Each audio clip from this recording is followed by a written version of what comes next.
আচ্ছা ঠিক আছে, তাহলে চলো আমরা মৌলিক অর্থনৈতিক সমস্যার সমাধান নিয়ে আজকে আলোচনা করবো। আজকে আমাদের দুইটা পর্বে ক্লাসটা হবে। তো চলো আলোচ্য সূচি আমরা দেখি। এখানে তোমরা দেখবা যে আমরা আজকে কি কি আলোচনা করব। আমরা আজকে আলোচনা করব মানব জীবনের অর্থনীতি যে সমস্যা, দুষ্প্রাপ্যতা, নির্বাচন ধারণা, উৎপাদন সম্ভাবনা রেখা, উৎপাদন সম্ভাবনা রেখাটা কিভাবে অঙ্কন করে, এটা তাৎপর্য কি, ঢাল কি, সুযোগ ব্যয় কি, মৌলিক অর্থনৈতিক সমস্যা সমাধানের বিভিন্ন কর্ম পর্যায় আছে, 4টা কর্ম পর্যায় আছে, সেই 4টা কর্ম পর্যায় নিয়ে আলোচনা করব। আবার এরপরে আমরা পরবর্তীতে দুইটা ফেজে ক্লাসটা করবো। হ্যাঁ, প্রথমে এই পার্টগুলো নিয়ে আলোচনা করবো, দ্বিতীয়ত আমাদের যে অর্থনৈতিক ব্যবস্থাগুলো আছে সেগুলো নিয়ে আলোচনা করবো। তো তোমরা দেখো আমাদের বোর্ড প্রশ্ন যদি দেখি, আমাদের যখন শর্ট সিলেবাসের পরীক্ষা হইতো তখনও আমরা এখান থেকে ভালো পরিমাণে একটা এমসিকিউ আসতে দেখছি, সর্বনিম্ন 5টা, 3টা, 4টা করে এমসিকিউ আসছে।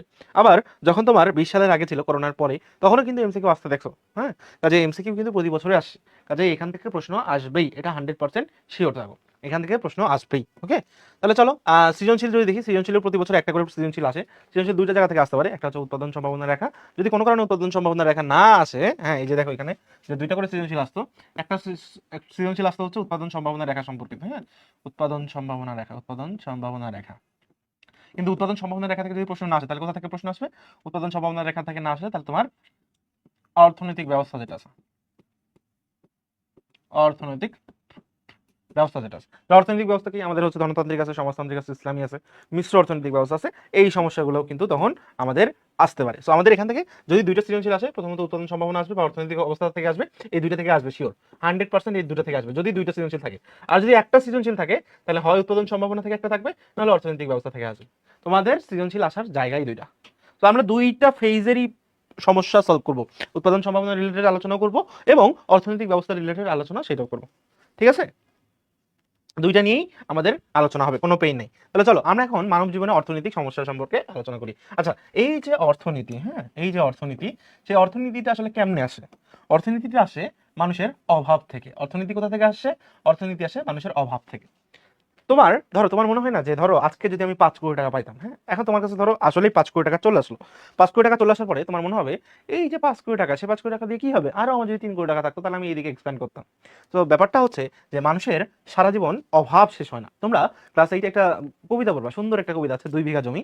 তো 2 বিঘা জমিতে একটা লাইন ছিল যে আহ, রাজার হস্ত মানে কখনোই কি হয় না, মানে পরিপূর্ণ হয় না, সে সবসময় কি, যার আছে যত সে আরো বেশি চায়।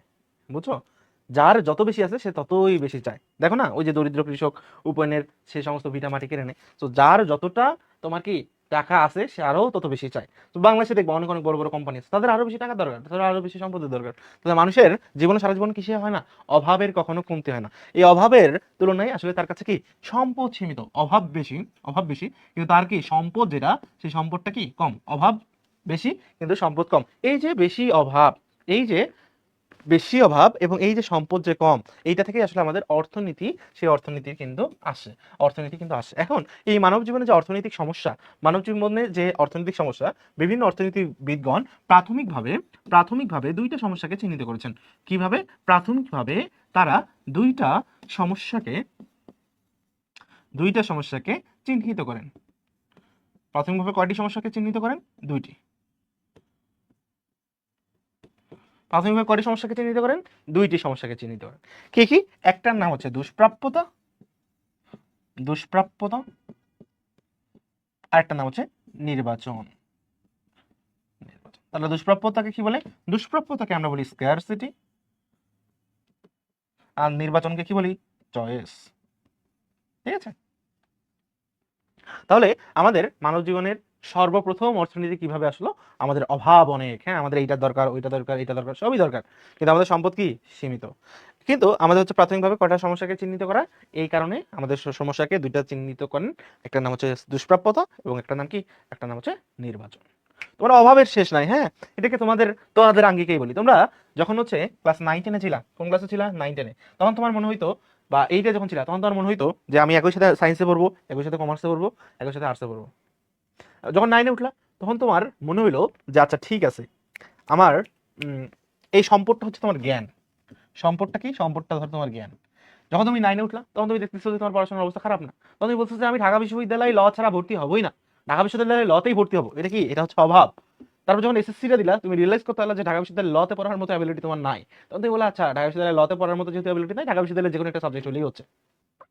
তো তোমার সম্পদ কি, তোমার সম্পদ কিন্তু জ্ঞান। তবে দেখো অভাবটা কেমনে, তুমি এখন চিন্তা করতেছো যে আমি নট অনলি এইচএসসি পরীক্ষার ফার্স্ট ইয়ারে, যে not only Dhaka university, Dhaka university, Rajshahi, Jahangirnagar, BUP সব জায়গায় একসাথে পড়বো, তো এগুলো সবগুলো কি অভাব, কিন্তু তোমার সম্পদ কি জ্ঞান। কিন্তু এই যে সব জায়গায় পড়ার যে অ্যাবিলিটি, সেটার তুলনায় তোমার কি জ্ঞান আছে? নাই। অভাব ইনফিনিটি, তোমার কি সম্পদ জ্ঞান সেটা কি ক্ষুদ্র। এই জন্য সব জায়গায় পড়তে গেলে কি করতে হবে, আমাদেরকে সম্পদ অর্জন করতে হবে, মানে কি জ্ঞান বাড়াইতে হবে। তাহলে দেখো প্রাথমিকভাবে দুইটা সমস্যা কি, একটা দুষ্প্রাপ্যতা এবং একটা কি নির্বাচন। চলো আমরা এটা নিয়ে আলোচনা করি। তো অর্থনীতির জনক অ্যাডাম স্মিথের মতে তিনি বলছেন জাতীয় সম্পদের প্রকৃতি ও কারণ অনুসন্ধান করাই হচ্ছে কি অর্থনীতি। অর্থনীতি, ওকে। অধ্যাপক আলফ্রেড মার্শাল বলছে যে মানুষের যে দৈনন্দিন জীবনের সাধারণ কার্যগুলি আছে সেটাকে আমরা কি বলছি, অর্থনীতি বলছি। আবার এল রবিন্স তিনি কি বলছেন, তিনি বলছেন অসীম অভাব ও সীমিত সম্পদের যে বিকল্প ব্যবহারের মধ্যে সমন্বয় করা, সেইটাকে আমরা কি বলছি, সেটাকে আমরা অর্থনীতি বলছি। আবার জেম কেইনস বলছে দুষ্প্রাপ্য সম্পদের ব্যবহার ও সমাজের আইন নিয়োগের ব্যবস্থাপনার আলোচনায় হচ্ছে কি অর্থনীতি। তো বিভিন্ন অর্থনীতিবিদের কি এরকম লাইনগুলো দিয়েও তোমাকে বলতে পারে, এরকম লাইনগুলো দিয়েও তোমাকে বলতে পারে যে অর্থনীতির সংজ্ঞা কার মতে কি। তো তুমি যদি এই সংজ্ঞাগুলো মুখস্থ করো তাহলে দেখবা তোমার ক নাম্বার এবং এমসিকিউ নিয়ে কোনো প্যারাই হচ্ছে না, এটা তোমাদের দেওয়াই থাকবে, তোমরা একটু পড়ে নিও।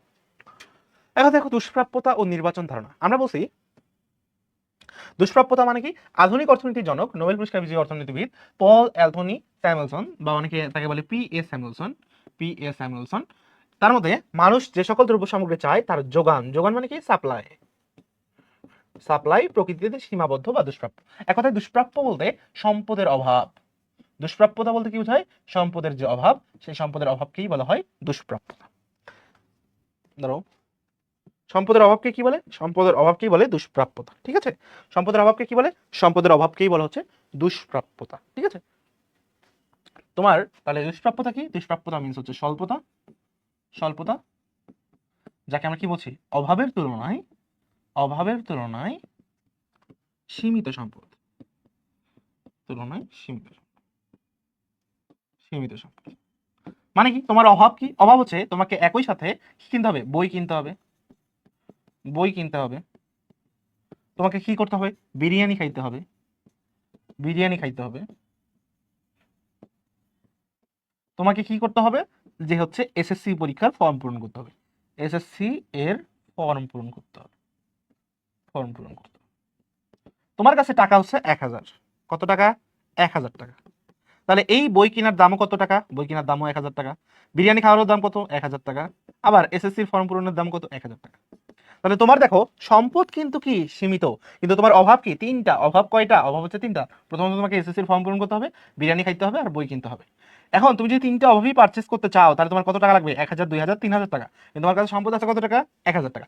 এই যে সম্পদের তুলনায় অভাবের, এই যে সম্পদের তুলনায় অভাবের যে স্বল্পতা, সম্পদের তুলনায়, সম্পদের তুলনায় মানে অভাবের তুলনায় সম্পদের যে সীমাবদ্ধতা বা স্বল্পতা, এটাকে আমরা কি বলছি, দুষ্প্রাপ্যতা। এটাকে কি বলছি, দুষ্প্রাপ্যতা। অর্থাৎ আমাদের অভাব অনেক, সেই অসীম অভাবের তুলনায় আমাদের সম্পদ কি সীমিত।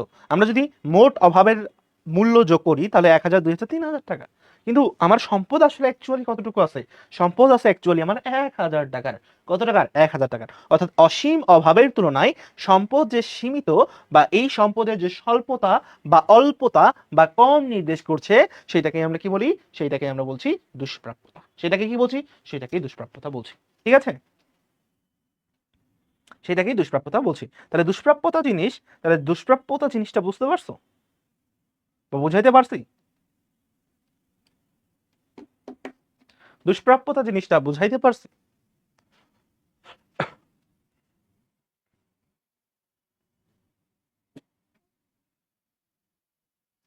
দুষ্প্রাপ্যতা জিনিসটা বুঝাইতে পারছি।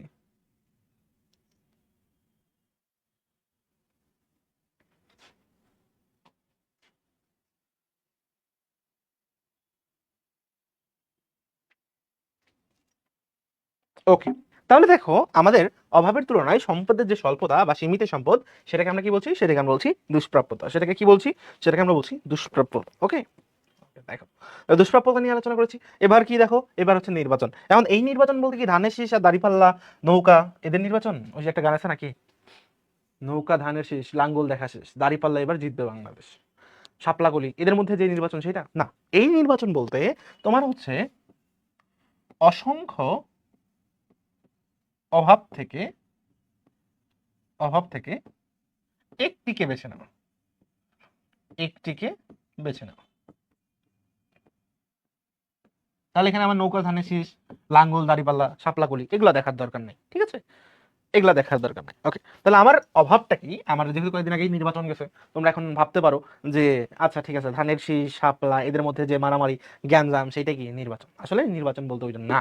নির্বাচন জিনিসটা কি? আমরা যে দুষ্প্রাপ্য সম্পদ দেখলাম, কি দেখলাম? দুষ্প্রাপ্য সম্পদ, দুষ্প্রাপ্যতা। কিসের? সম্পদের দুষ্প্রাপ্যতা, সম্পদের দুষ্প্রাপ্যতা। সম্পদের দুষ্প্রাপ্যতায় আমরা কি দেখছি? আমাদের টাকা আছে কত? টাকা আছে 1000 টাকা। টাকা আছে কতটুকু? 1000। এটা আমাদের কাছে আছে। আমার অভাব কি কি? অভাব কি কি বলো? অভাব হচ্ছে প্রথমত আমাকে কি করতে হবে? বই কিনতে হবে, বই কিনতে হবে, বই কিনতে হবে। দ্বিতীয়ত আমাকে বিরিয়ানি খাইতে হবে, বিরিয়ানি খাইতে হবে। তৃতীয়ত আমাকে কি করতে হবে? এইচএসসির ফর্ম পূরণ করতে হবে, ফর্ম পূরণ করতে হবে।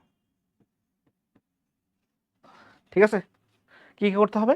বই কিনতে হবে, বিরিয়ানি খেতে হবে, এইচএসসির ফর্ম পূরণ করতে হবে। এখন কাহিনী হচ্ছে আমার এই বইয়ের দাম হচ্ছে 1000 টাকা, যে বইটা কিনবো সেটার দাম 1000 টাকা, বিরিয়ানির দাম কতটুকু? 1000 টাকা, আবার এইচএসসি ফর্মের দাম কতটুকু? 1000 টাকা। তাহলে আমাকে কি করতে হবে? দেখো, যে কোনো একটা আমাকে নিতে হবে, হয় বই কিনতে হবে, বিরিয়ানি খাইতে হবে, নাহলে এইচএসসির ফর্ম পূরণ করতে হবে। এখন নির্বাচনটা এইখানেই আসে। তোমার অসংখ্য অভাব থেকে তোমার জন্য সবচেয়ে বেশি যেটা দরকার সেই অভাবটাকে বেছে নেওয়াকেই বলছে নির্বাচন। অসংখ্য অভাব থেকে, অসংখ্য অভাব থেকে অভাবের গুরুত্ব বুঝে, অসংখ্য অভাব থেকে অভাবের গুরুত্ব বুঝে, অসংখ্য অভাব থেকে অভাবের গুরুত্ব বুঝে, অভাবের গুরুত্ব বুঝে অভাব বেছে নেওয়াকে, বেছে নেওয়াকে কি বলছি? নির্বাচন বলছি, নির্বাচন বলে। তাহলে অসংখ্য অভাব থেকে, তাহলে অভাব কয়টা? অভাব নাম্বার হচ্ছে এখানে একটা, দুইটা, তিনটা।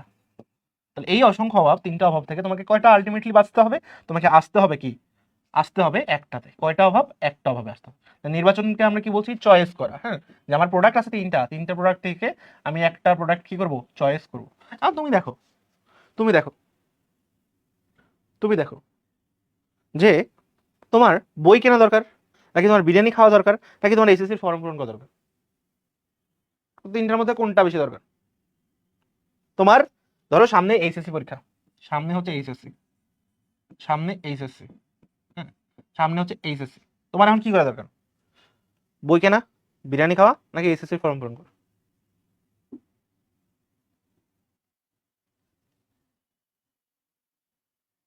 Which one is needed for you?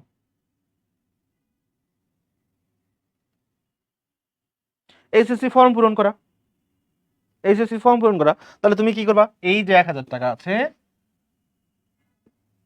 এই যে 1000 টাকা আছে, সেই 1000 টাকা দিয়ে তুমি হচ্ছে এইচএসসির ফর্ম পূরণ করবা, মানে এই অভাবটাকে তুমি পার্সু করবে। সো এইটাই কি? এইটাই হচ্ছে চয়েস। এইটা কি? এটা হচ্ছে চয়েস। বা আমি যদি আবার বলি, আমি যদি আরেকটা হিসাব ধরি, ধরো এখানে একটা ব্যাংক আছে, হ্যাঁ, এখানে হচ্ছে আমি যদি দুইটা ব্যাংক হিসাব করি, কয়টা ব্যাংক? দুইটা ব্যাংক। সো এটা হচ্ছে ব্যাংক এ, ব্যাংক এ, আর হচ্ছে bank B. Bank A gives you 14% interest. কত percent? 14% interest, 14% interest. Bank B give you 15% interest. তাহলে তোমরা কোন ব্যাংকে টাকা জমা রাখবা বলো? তোমরা আলটিমেটলি কোন ব্যাংকে টাকা জমা রাখবা? তোমরা সকলেই এই 15% ইন্টারেস্ট যে ব্যাংক প্রোভাইড করে সেটাতে কি টাকা জমা রাখবা। তাহলে এই যে 15% ইন্টারেস্ট প্রোভাইড করতেছে যে ব্যাংক, সেই ব্যাংকে কি আমরা টাকা জমা রাখছি। তাহলে এইটা কি? এটা হচ্ছে আমার নির্বাচন। আমার অপশন ছিল দুইটা, দুইটা অপশন থেকে আমি যে কোনো একটা অপশনকে বেছে নিচ্ছি, সেই অপশনটাকে বেছে নেওয়াকে কি বলে? আমার নির্বাচন বলছি। কি বলছি? নির্বাচন বলছি। এখন এই নির্বাচন থেকে, এই নির্বাচনের ধারণা থেকে আমার অর্থনীতিতে আরো দুইটা বিষয় একই সাথে আসে। আরো কয়টা বিষয় আসে? আরো দুইটা বিষয় আসে, আরো দুইটা বিষয় আসে। সেটা কি? নির্বাচন থেকে আরো যে দুইটা বিষয় আসে, একটাকে আমরা বলি, একটাকে, একটাকে আমরা বলি হচ্ছে, ফার্স্ট হচ্ছে যে জিনিসটা, সেটাকে আমরা বলি সুযোগ ব্যয়। এটাকে আমরা বলি সুযোগ ব্যয়, সুযোগ ব্যয়। এবং সেকেন্ড যে জিনিসটা আসে সেটাকে আমরা বলি উৎপাদন সম্ভাবনা রেখা। কি বলি? উৎপাদন সম্ভাবনা রেখা। কি বলছি? উৎপাদন সম্ভাবনা রেখা। সুযোগ ব্যয়কে ইংরেজিতে বলা হচ্ছে অপরচুনিটি কস্ট। Opportunity cost. আর সুযোগ উৎপাদন সম্ভাবনা রেখাকে বলে প্রোডাকশন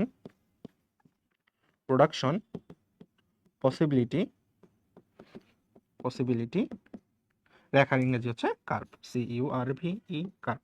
এখন এটাকে সংক্ষেপে বলে এই প্রোডাকশনের পি, পসিবিলিটির পি, আর কার্ভের কি সি। তো এটাকে আমরা কি বলছি? পিপিসি। আর হচ্ছে সুযোগ ব্যয় বা অপরচুনিটি কস্ট। তাহলে নির্বাচন থেকে আরো দুইটা বিষয় আসে। একটার নাম কি?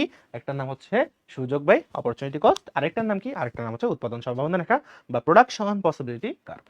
ঠিক আছে, বুঝতে পেরেছো?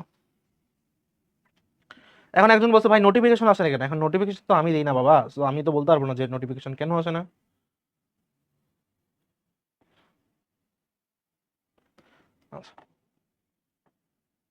ক্লিয়ার? তাহলে আমরা প্রাথমিকভাবে অর্থনীতিতে কয়টা সমস্যা দেখছি? প্রাথমিকভাবে অর্থনীতিতে আমরা দুইটা সমস্যা দেখছি। প্রথম সমস্যাটার নাম কি? দুষ্প্রাপ্যতা। দ্বিতীয় সমস্যাটার নাম হচ্ছে নির্বাচন। আমাদের যেহেতু অভাব অনেক,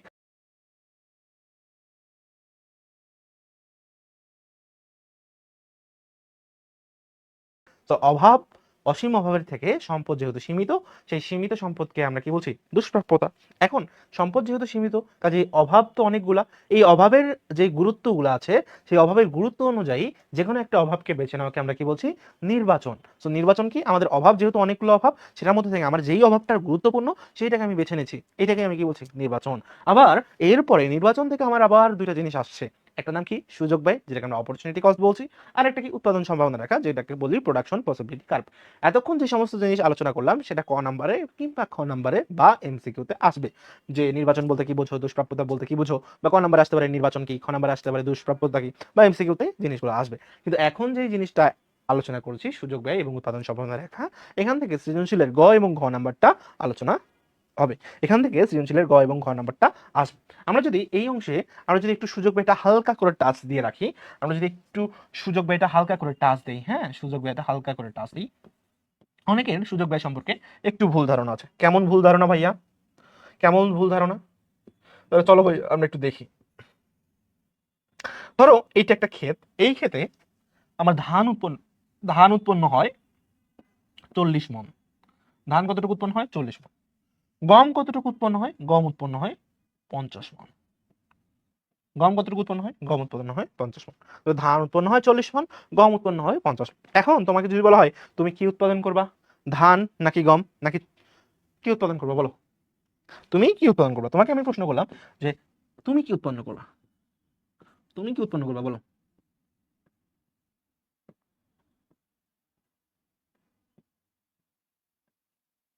তুমি কি উৎপন্ন করবা? ধান উৎপন্ন করবা নাকি গম উৎপন্ন করবা? ধান উৎপন্ন করবা নাকি গম উৎপন্ন করবা?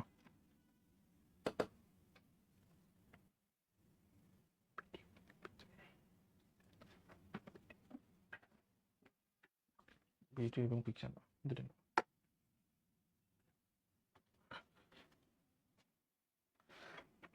তাসপিয়া সুলতানা বলছো গম, নাইরবি বলছো গম। আচ্ছা দেখো, সবাই আমরা গম উৎপন্ন করব, এটা হচ্ছে আমরা কোথা থেকে বুঝছি? নির্বাচন থেকেই বুঝছি। নির্বাচন আমাদের ছিল যে অসংখ্য অভাব থেকে যে কোনো একটাকে বেছে নিব, বা সম্পদের যে গুরুত্ব সেই গুরুত্ব অনুযায়ী যে কোনো একটাকে বেছে নিব। এখন আমরা ইজিলি বুঝতে পারছি, দেখো আমার একটা এখানে তিনটা অভাব ছিল, সেই তিনটা থেকে আমার সামনে এইচএসসি যেহেতু, কাজে আমার এইচএসসির ফর্ম পূরণ করাটা জরুরি, কাজে এটাকে আমি নির্বাচন হিসেবে করলাম। এখন আমার ফ্যাক্ট হচ্ছে যে নির্বাচন থেকে যেহেতু সুযোগ ব্যয় আসে, কাজে আমি এখানে কয়টা অপরচুনিটি পাচ্ছি? দুইটা। একটা হচ্ছে ধান উৎপন্ন করার, আরেকটা পাচ্ছি গম উৎপন্ন করার। এখন তোমাকে যদি বলা হয় যে তোমার আসলে সুযোগ ব্যয় কোনটা হবে, ধান হবে নাকি গম হবে, ধান হবে নাকি গম হবে, এখন এই জন্যই আমি বলছি যে তোমাদের বলতে, তোমরা অনেকে বলছো ভাইয়া গম গম গম, কিন্তু সুযোগ ব্যয় জিনিসটা কি? এই যে ধরো একটা উৎপাদন পাচ্ছ, ধান আর গম কখনো সুযোগ ব্যয় হইতে পারে না। সুযোগ ব্যয়টা হয় কোনটা? একটা উৎপাদন পাওয়ার জন্য আর একটা উৎপাদন তুমি যেটা ছেড়ে দিচ্ছ।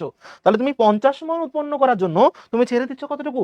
40 মণ। তাহলে 50 মণ উৎপন্ন করার জন্য তুমি 40 মণ ছেড়ে দিচ্ছ, 50 মণ উৎপন্ন করার জন্য 40 মণ ছেড়ে দিচ্ছ। তাহলে এখানে তোমার সুযোগ ব্যয় কোনটা হবে? সুযোগ ব্যয় হবে 40 মণ। সুযোগ ব্যয় কোনটা হবে? সুযোগ ব্যয় হবে এই 40 মণ আর 50 মণ।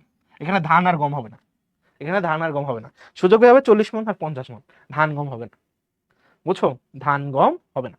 ধরো একটা দ্রব্যের অতিরিক্ত উৎপাদন পাওয়ার জন্য অপর দ্রব্যের যতটুকু উৎপাদন তুমি ছেড়ে দিচ্ছ, একটা দ্রব্যের অতিরিক্ত উৎপাদন পাওয়ার জন্য অপর দ্রব্যের যতটুকু ছেড়ে দিচ্ছ, তাহলে এর 50 মণ উৎপাদনের জন্য তুমি এর 40 মণ ছেড়ে দিচ্ছ, তাহলে এখানে সুযোগ ব্যয় হবে 50 মণ, নট ধান এবং গম, নট ধান এবং গম। এইটা অনেকেই ভুল করবা, দ্যাটস ওয়াই আমি কোশ্চেনটা তোমাকে বলছি।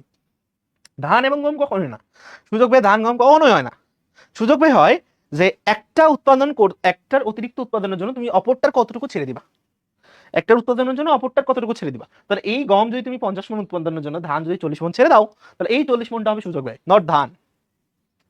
ক্লিয়ার?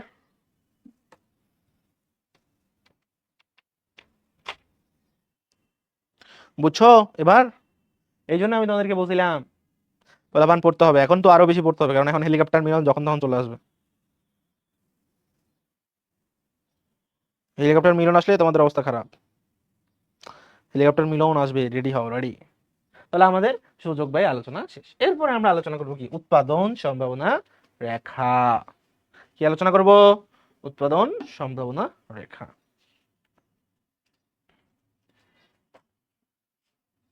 আচ্ছা, তাহলে দেখো উৎপাদন সম্ভাবনা রেখা আমরা পরবর্তী পৃষ্ঠায় আলোচনা করি।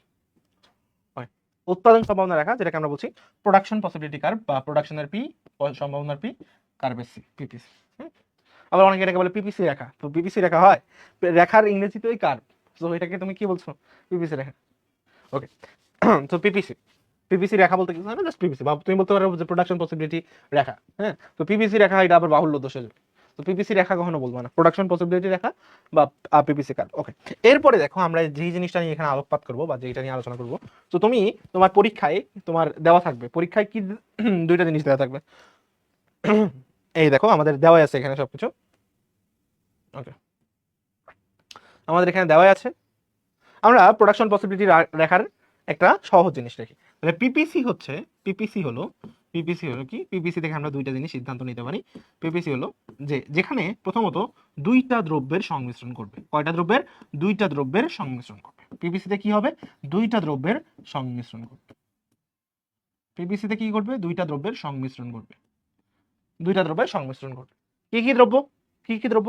ধরো যদি একটাতে ধান থাকে, ধান প্লাস গম, আলু পটল, মানে বিভিন্ন ভাবে দুইটা যে পণ্য, সেই দুইটা পণ্য কি সংমিশ্রণ বা মিশ্রণ ঘটানোকেই আমরা কি বলছি? পিপিসি বলছি। দুইটা দ্রব্যে তুমি কি করতে পারবা? সংমিশ্রণ ঘটাবা, বা দুইটা দ্রব্য তুমি কি করবা? দুইটা দ্রব্যকে একসাথে করবা, এইটাকে আমরা বলছি কি, এইটাকেই আমরা পিপিসিতে করি।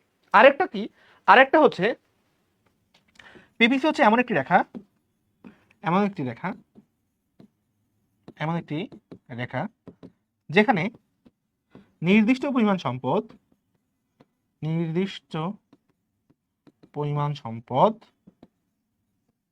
সম্পদ, ও চলতি প্রযুক্তির সাহায্যে, চলতি প্রযুক্তির সাহায্যে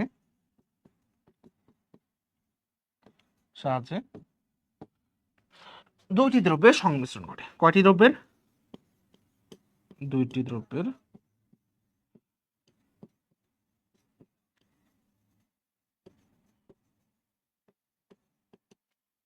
সংমিশ্রণ ঘটে। তাহলে দুইটি দ্রব্যের সংমিশ্রণ ঘটবে এবং এমন একটা রেখা যার তোমার নির্দিষ্ট পরিমাণ সম্পদ এবং চলতি প্রযুক্তির সাহায্যে দুইটি দ্রব্যের সংমিশ্রণ ঘটবে। ঠিক আছে, সংমিশ্রণ ঘটবে। এখন জিনিসটা আসলে কেমনে ঘটে? ধরো এই যে আমি একটা যদি কার্ভ এখানে আর্ট করি, এটা একটা সাইড, এটা একটা সাইড।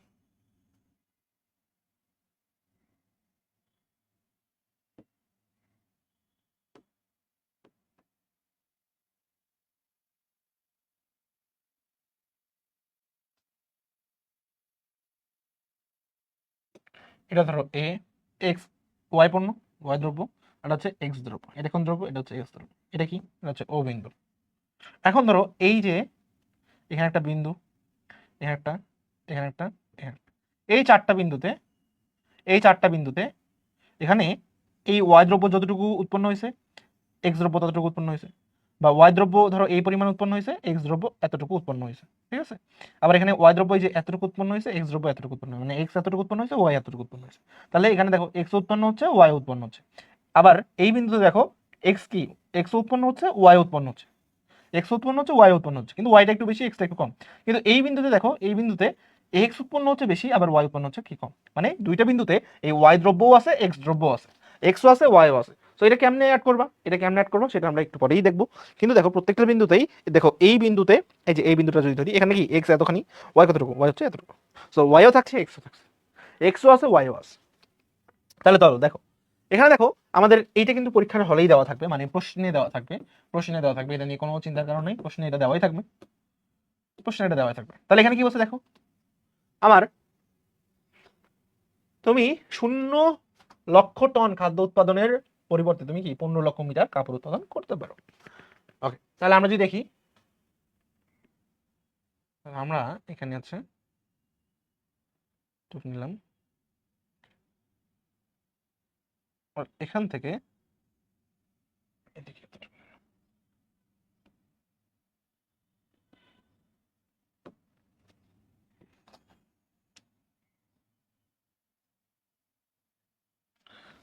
তাহলে এটা হচ্ছে কি বিন্দু, ও বিন্দু, এটা কোন, এটা হচ্ছে ধরো খাদ্য উৎপাদনকে আমরা ধরলাম এক্স দ্রব্য, কাপড় উৎপাদনকে ধরলাম ওয়াই দ্রব্য, এখন দেখো এই সাইডে কত আছে, 1 2 3 4 5, ওখানে কত আছে 15।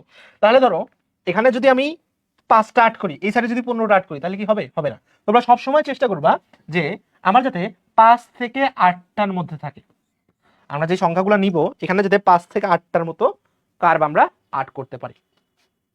কার্ভ তো এটা এমনি তোমার দেখাইছে, কার্ভ এইটা। সো আমি যাতে এখানে সর্বোচ্চ 5টা নেই, ধর আমি কয়টা সংখ্যা নিব, 5টা সংখ্যা, এই সাইডে 5টা নিব, এই সাইডে 5টা, যদি এই সাইডে 6টা নেই, এই সাইডেও আমাকে 6টা নিতে হবে, এই সাইডে 7টা নিলে এই সাইডেও 7টা নিতে হবে। আমি চেষ্টা করব যে সর্বোচ্চ 5 থেকে 8টার মধ্যে সংখ্যা নেওয়ার জন্য, 5 থেকে 8টার মধ্যে সংখ্যা নেওয়ার জন্য। তাহলে তুমি দেখো আমি যদি এখানে 5টা নেই, এখানে 5টা নেই, তাহলে কি 5টাই হচ্ছে, তাহলে ধরো আমি এই সাইডে 5টা নিলাম, 1 2 3 4 5, প্রত্যেকটা দিলাম, যে এটা দিলাম 1, এটাতে দিলাম 2, এটাতে দিলাম 3, দিলাম 4, এটা দিলাম 5। তাহলে এক্স দ্রব্যে তোমাকে এখানে ব্যাখ্যা করতে হবে যখন কার্ভটা আঁক করবা, যে এক্স দ্রব্যে এক ঘর সমান 1 একক ধরে কি আমরা রেখা নিছি, 1 ঘর সমান 1 একক নিয়েছি। এরপরে দেখো 1 ঘর সমান 1 একক নিছি। তাহলে ওয়াই দ্রব্য কি করতে হবে, ওয়াই দ্রব্যে যদি তুমি 1 ঘর সমান 1 একক নাও, তাহলে কয়টা ঘর হবে দেখো, তাহলে 15টা ঘর হবে। তাহলে তোমাকে কি করতে হবে, 3 ঘর সমান 1 একক, 3 ঘর সমান 1 একক নিলে দেখো 15 হচ্ছে, 3 5 15, তাহলে এখানেও 5টা ঘর আসবে, এখানেও 5 ঘর আসবে। তাহলে আমরা ওয়াই দ্রব্যে 3 ঘর সমান 1 একক নিব। তাহলে এখানে ধরো 3 নিলাম, 3 এখানে নিলাম, 6 এখানে নিলাম, 9 এখানে নিলাম, 12 এখানে নিলাম, 15। তাহলে 3 6 9 12 15। তাহলে দেখো 1 2 3 4 5, 1 2 3 4 5, উভয় সাইডে 5টা ঘর হয়েছে। এখন দেখো এই বিন্দু, তাহলে এই বিন্দু কোনটা, এই বিন্দু কোনটা, এই বিন্দু আমাকে আট করতে হবে। কিভাবে আট করবো, এই বিন্দুতে খাদ্য উৎপাদন হচ্ছে কত টন, 0। তাহলে 0 কোথায়, এই যে ও বিন্দুর এখানে 0, তাহলে 0 হচ্ছে এইখানে। ওকে, আর 15 কোথায়, 15 হচ্ছে এইখানে। তার মানে এই যে এই বিন্দুটার নাম কি বিন্দু, এই বিন্দুটার নাম হচ্ছে আমার এই বিন্দু। বি বিন্দু কোথায় দেখো, খাদ্য উৎপাদন কত 1, এই যে খাদ্য 1, আর কাপড় কত, কাপড় হচ্ছে 14। তার মানে খাদ্য 1, কাপড়ে দেখো 14 যদি হয়, তার মানে 15 অল্প, ধরো 15 একটু কম ধরে আমরা এখানে ধরলাম 14, তাহলে 1-এর এখানে যাবে 14, এই যে 14 হচ্ছে এখানে, এখানে আসবে 14। তাহলে এটা কোন বিন্দু, এটা হচ্ছে বি বিন্দু। 15 কম, তার মানে এই যে এখান থেকে ধরো এটা 14 ধরলাম, আর এখান থেকে ধরলাম এটা 1, তাহলে এইটা এখান থেকে আসলো, তারপরে এখানে বসলো, ঠিক আছে।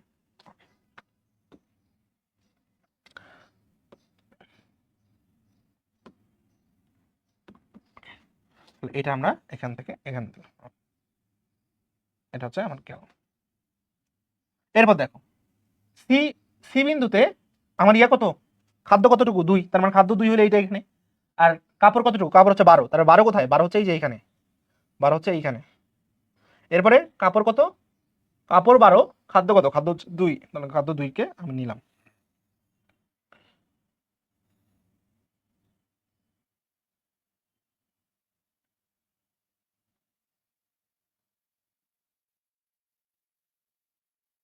এটা কোন বিন্দু, এটা হচ্ছে সি বিন্দু, এটা হচ্ছে সি বিন্দু। এরপর দেখো ডি বিন্দু, ডি বিন্দুতে খাদ্য কতটুকু 3, খাদ্য 3, তার মানে এই যে এখান থেকে। আর কাপড় কতটুকু, কাপড় হচ্ছে 9, তার মানে 9 হলে যে এখান থেকে, 9 হচ্ছে এখান থেকে। আর কাপড় কতটুকু, কাপড় হচ্ছে 9, এটা হচ্ছে 3। এরপর দেখো ই বিন্দুতে আমার খাদ্য কতটুকু 4, খাদ্য হচ্ছে 4, খাদ্য 4, তার মানে খাদ্য 4 এখানে। আর কাপড় কতটুকু, কাপড় হচ্ছে 5, তার মানে দেখো এটা 6, 6 এর একটু কম হচ্ছে 5, তার মানে এই জায়গায়, তার মানে এইটা মিলিত হবে এই অংশে।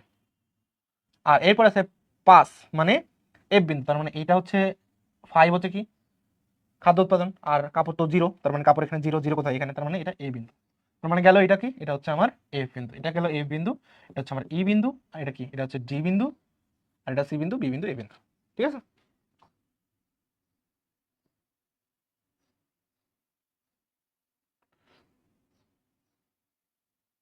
এখন দেখো কি করবা, এখন এটার সাথে এটা মিলাবা, এটার সাথে এটা মিলাবা, প্রত্যেকটার সাথে প্রত্যেকটা মিলে দিবা। তাহলে এর সাথে এই বিন্দু এখানে, এটার সাথে এখানে এই যে সি, তারপর ডি এখানে এই যে ডি, তারপর ই হচ্ছে এখানে ই, এফ হচ্ছে এখানে F। তো দেখো এই যে কার্ভটা উৎপন্ন হইলো, এই কার্ভটার নামে কি, এই কার্ভটার নামে হচ্ছে পিপিসি। দেখো এখন কি করছে, এই যে এই 15 যেখানে আছে সেখানে কি খাদ্য আমার কতটুকু 0 ছিল, কাপড় কতটুকু ছিল 15, কারণ এখানে খাদ্যেরও মিশ্রণ আছে, কাপড়েরও মিশ্রণ আছে।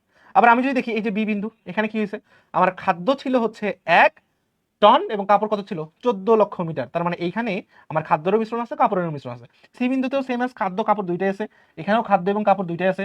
ই বিন্দুতেও খাদ্য এবং কাপড় দুইটাই আছে, এবং এই বিন্দুতেও কি খাদ্য এবং কাপড় দুইটা আছে। সবখানেই আমার দেখো খাদ্য এবং কাপড় দুইটা বিন্দুরই সংমিশ্রণ আছে, এখানে দুইটা বিন্দুরই সংমিশ্রণ আছে, মানে খাদ্য এবং কাপড় দুইটারই সংমিশ্রণ আছে। এখন ধরো তোমাকে বললো যে, তোমাকে এখন বললো যে এই যে ধরো 3 লক্ষ টন, তোমার প্রশ্ন হবে যে 3 লক্ষ টন কাপড় উৎপাদন করলে, 3 লক্ষ টন কাপড় উৎপাদন করলে এখানে কি কোনোভাবে 12 লক্ষ মিটার কাপড় উৎপাদন করা যাবে কিনা। মানে একই সঙ্গে পিপিসিতে গ নম্বরে বা ঘ নম্বরের প্রশ্নটা থাকতেই পারে যে 3 লক্ষ টন কাপড়ের পরিবর্তে আমি 12 লক্ষ মিটার উৎপাদন করতে পারবো কি না। 3 লক্ষ টনের বিপরীতে আমি 12 লক্ষ টন উৎপাদন করতে পারবো কি না। দেখো তাহলে আমি দেখছি 3 লক্ষ টন উৎপাদন করতে কোন বিন্দুতে করছি, ডি বিন্দুতে। 3 লক্ষ টনের বিপরীতে কয় লক্ষ টন, 9 লক্ষ টন।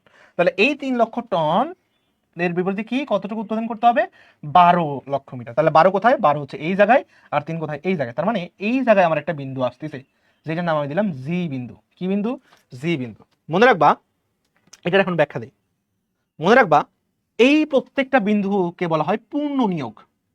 পূর্ণ নিয়োগ যে রেখায় উৎপাদন সম্ভাবনার, যে রেখায় দুইটি দ্রব্যের সংমিশ্রণ হয় এবং তারা সম্ভাবনা বিন্দু মেনে চলে, তাদেরকে আমরা বলি পূর্ণ নিয়োগ। মানে সর্বোচ্চ উৎপাদন যেখানে হয় সেটাকে বলা হয় পূর্ণ নিয়োগ ব্যবস্থা। তাহলে এটাকে আমরা কি বলছি, পূর্ণ নিয়োগ। এখানে সর্বোচ্চ পরিমাণ উৎপন্ন হবে, এর বেশি আসলে উৎপন্ন হওয়া সম্ভব না। কিন্তু এখানে প্রশ্নে কি বলছে, ঘ নম্বর প্রশ্নে বলছে যে তিন তিন লক্ষ টন খাবারের বিপরীতে, 3 লক্ষ টন খাবারের বিপরীতে, খাবারের বিপরীতে, খাবারের বিপরীতে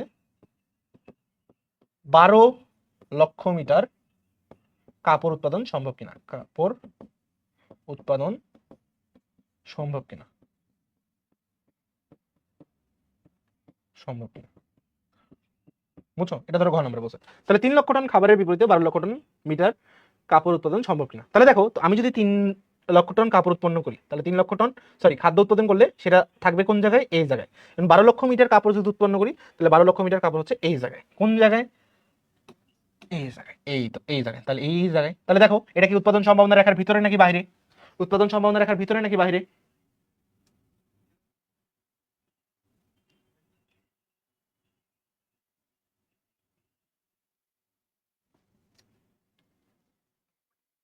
উৎপাদন সম্ভাবনা রেখার বাইরে নাকি ভিতরে, এই বিন্দুটা হচ্ছে আমার উৎপাদন সম্ভাবনা রেখার বাইরে, উৎপাদন সম্ভাবনা রেখার বাইরে,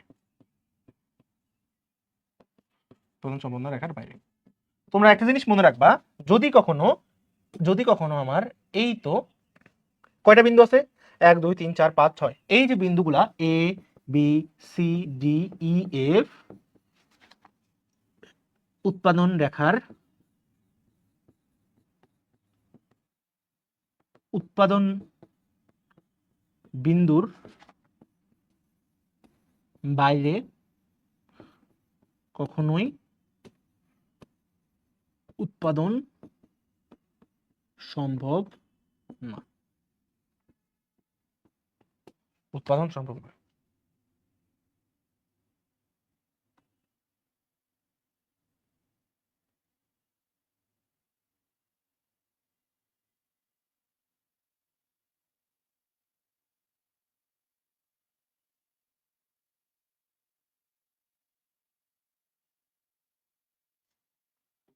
এখন দেখো এটা সম্ভব না। কেন সম্ভব না? কারণ এখানে উত্তর হইতে পারে দুইটা আঙ্গিকে। উত্তর কয়টা ভাবে হইতে পারে? উত্তর হইতে পারে দুইটা ওয়েতে। প্রথমত এটা হচ্ছে সম্ভব, সম্ভব, আর দ্বিতীয়ত হচ্ছে সম্ভব না, সম্ভব না। কিভাবে? যদি তোমার চলতি প্রযুক্তি ও সম্পদ বৃদ্ধি, যদি এই শর্তটা মানা হয়। শর্তটা কি? শর্তটা হচ্ছে চলতি প্রযুক্তির সম্পদ বৃদ্ধি।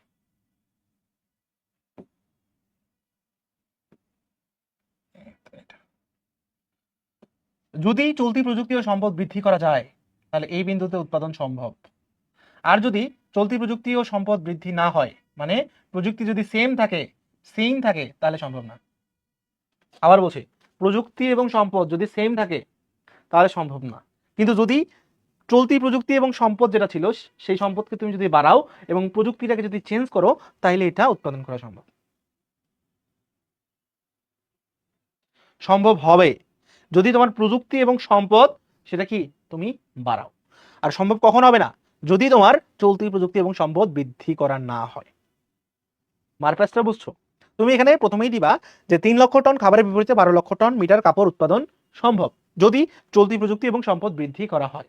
কিন্তু পরীক্ষায় তোমার কখনোই এমনি ঘুরাই টেকনিকের প্রশ্ন দিবে না। তারপর তুমি ওটা ব্যাখ্যা করবা যেহেতু চলতি প্রযুক্তি এবং সম্পদ একই রকম, কাজেই এই বিন্দুতে বা জি বিন্দুতে আসলে কখনোই উৎপাদন করা সম্ভব না, উৎপাদন করা অসম্ভব। তাহলে এই যে A B C D E F বিন্দুর বাইরের কোনো একটা বিন্দু যদি হয় তাহলে সেটাকে আমরা বলি অসম্ভব উৎপাদন রেখা। তাহলে এটাকে কি বলছি? এটাকে আমরা বলছি অসম্ভব উৎপাদন রেখা বা অসম্ভব উৎপাদন বিন্দু। এটার নাম কি হচ্ছে? অসম্ভব উৎপাদন। ঠিক আছে। তোমার কাছে আরেকটা প্রশ্ন আসতে পারে, ধরো এই প্রশ্নটা আমি গতে দিলাম, প্রশ্নটা কি যে 3 লক্ষ টন খাদ্যের বিপরীতে বিপরীতে 5 লক্ষ মিটার কাপড় উৎপাদন সম্ভব কিনা? 5 লক্ষ মিটার কাপড় উৎপাদন সম্ভব কিনা। এখানে একটা লেজ একটা অ্যাড করে দিলাম যে চলতি প্রযুক্তি ও সম্পদ অপরিবর্তিত রেখে, সম্পদ অপরিবর্তিত রেখে। এখন তাহলে তোমরা বলো।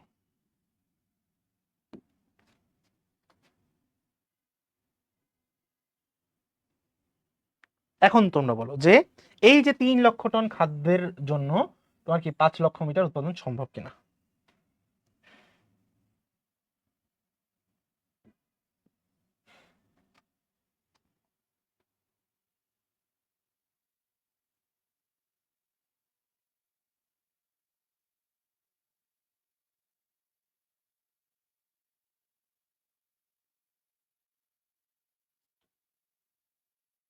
বলো।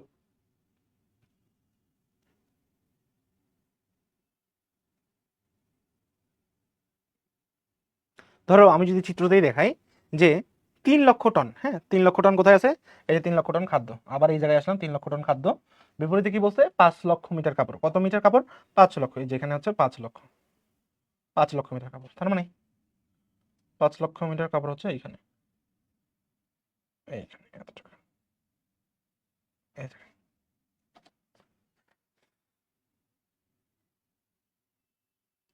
এটাকে ধরো দিলাম এইচ।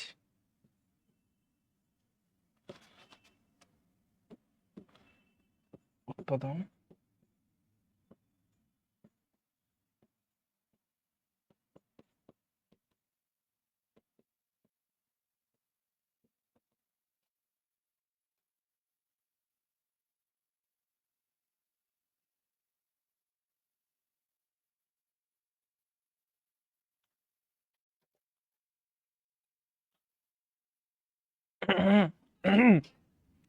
Same thing.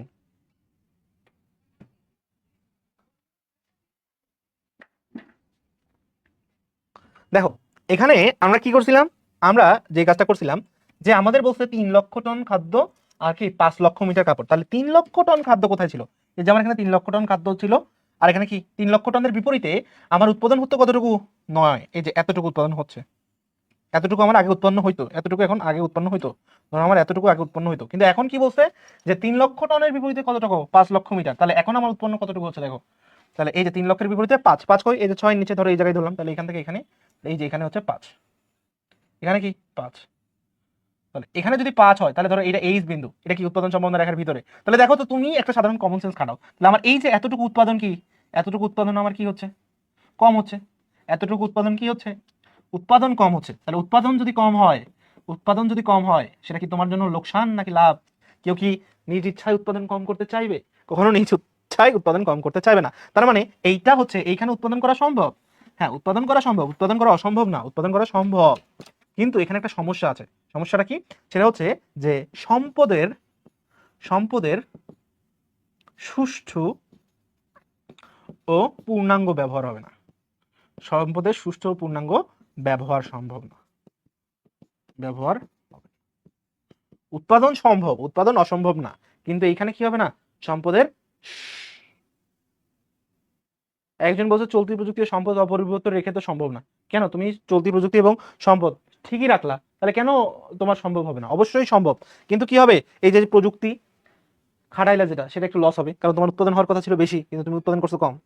সম্পদ কি? সম্পদ তো তোমার বেশি থাকবে, কারণ এই সম্পদ আর চলতি প্রযুক্তি দিয়েই তোমার এখানে উৎপাদন হইতো কতটুকু?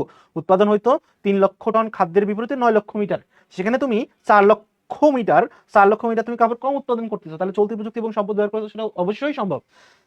কারণ এখানে সম্পদের পূর্ণ যেই উৎপাদন, সেই পূর্ণ উৎপাদন হইতো না, কাজেই অর্থনীতির জন্য এটা খারাপ, অর্থনীতির জন্য এটা লোকসান হবে। বুঝতে পারছো? আমরা জানি যে A B C D E F বিন্দুতে কি হয়? সম্পদের সর্বোচ্চ ব্যবহার হয় বা সম্পদের দক্ষ ব্যবহার হয়। যখন A B C D E F বিন্দুতে উৎপন্ন হবে না, তার ভেতরে উৎপন্ন হবে, তাহলে সম্পদের কি দক্ষ ব্যবহার হচ্ছে না, সম্পদের সর্বোচ্চ উৎপাদন হচ্ছে না, কাজে সেটা দেশের জন্য ক্ষতিকর, আমাদের জন্য কি লস প্রোডাক্ট বা লস প্রজেক্ট। তাহলে তোমাদের এই দুইটা প্রশ্ন এখান থেকে আসার সম্ভাবনা আছে। আর তাছাড়া যেটা করতে পারে সেটা উৎপাদন সম্ভাবনা রেখা উৎপন্ন করতে পারে, উৎপাদন সম্ভাবনা রেখা অঙ্কন করতে বলতে পারে। তাহলে দেখো তো এই উৎপাদন সম্ভাবনা রেখা, এই উৎপাদন সম্ভাবনা রেখা থেকে যদি তোমাদের কোনো প্রশ্ন আসে তাহলে তোমরা পারবা কি না বলো? যদি বাইরে আসে তাও আমরা পারবো, যদি ভেতরে আসে তাও পারবো। কিভাবে কি ব্যাখ্যা লিখবো সেটাও বলেছি। রেখা উৎপাদন গ নাম্বারে আসতে পারে যে উৎপাদন সম্ভাবনা রেখা উৎপন্ন করো, সেটাও আমরা পারবো। এবং আবার ঘ নাম্বারে এটাও দিতে পারে যে উৎপাদন সম্ভাবনা রেখার বাইরে বা ভেতরে হলে কি হয়, কোন কন্ডিশনে কি হয় সেটা ব্যাখ্যা করো। উভয় ক্ষেত্রে কি আমার চিত্র আর্ট করে ব্যাখ্যা দিতে হবে।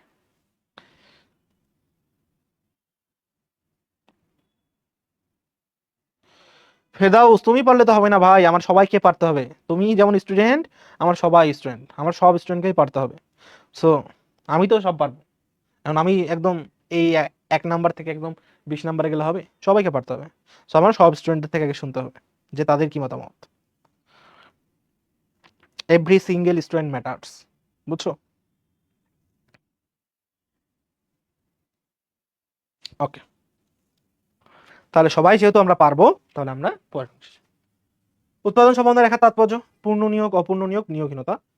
আমরা এটা ওই ইয়ার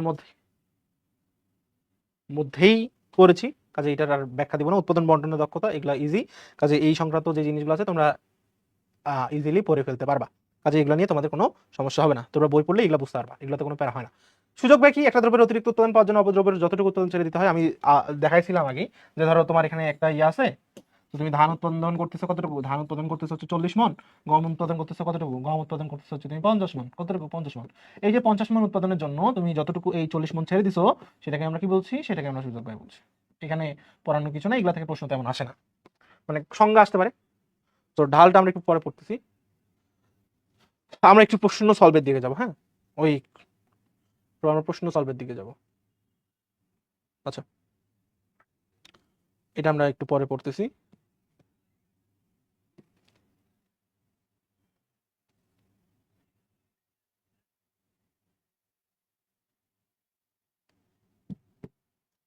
তা দেখো, এটা ঢাকা বোর্ড 23-এ আসছিল, ঢাকা বোর্ড 23 আসছিল যে নিচে এক্স ওয়াই দুটি দ্রব্যের উৎপাদন সম্ভাবনা সূচি দেওয়া হলো, তার ভিত্তিতে নিম্নোক্ত প্রশ্নের উত্তর দাও। উদ্দীপকের উৎপাদন সম্ভাবনা রেখার অঙ্কন করো। এটা তো সোজা, তোমার এখানে বিন্দু দেওয়া আছে কয়টা, এ বি সি ডি ই। তাহলে এই যে ধরো এখানে আমি যদি এই যে এ বি সি ডি ই করে দিই, কয়টা আছে দেখো এখানে, হাইয়েস্ট আছে 70। মানে আমি যদি 10 করে নিই তাহলে কয় ঘর আসবে, 7 ঘর। তাহলে এক ঘর সমান 10 একক, মানে 10 বিন্দু সমান 1 একক। তাহলে এখানে আমার হচ্ছে ওয়াই দ্রব্য, আর এখানে কি আছে, এখানে হচ্ছে এক্স দ্রব্য। তাহলে উভয় পাশে কয়টা করে হবে, 7টা। 1 2 3 4 5 6 7, 1 2 3 4 5 6 7, ঠিক আছে। তাহলে এখানে এমনি আট করতে পারবে না,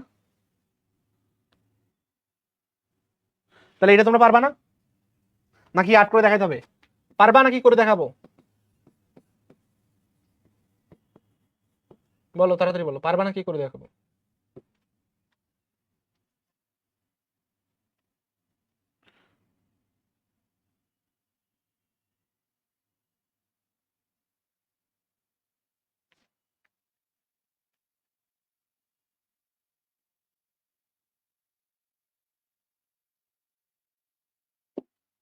করে দিব নাকি পারবা?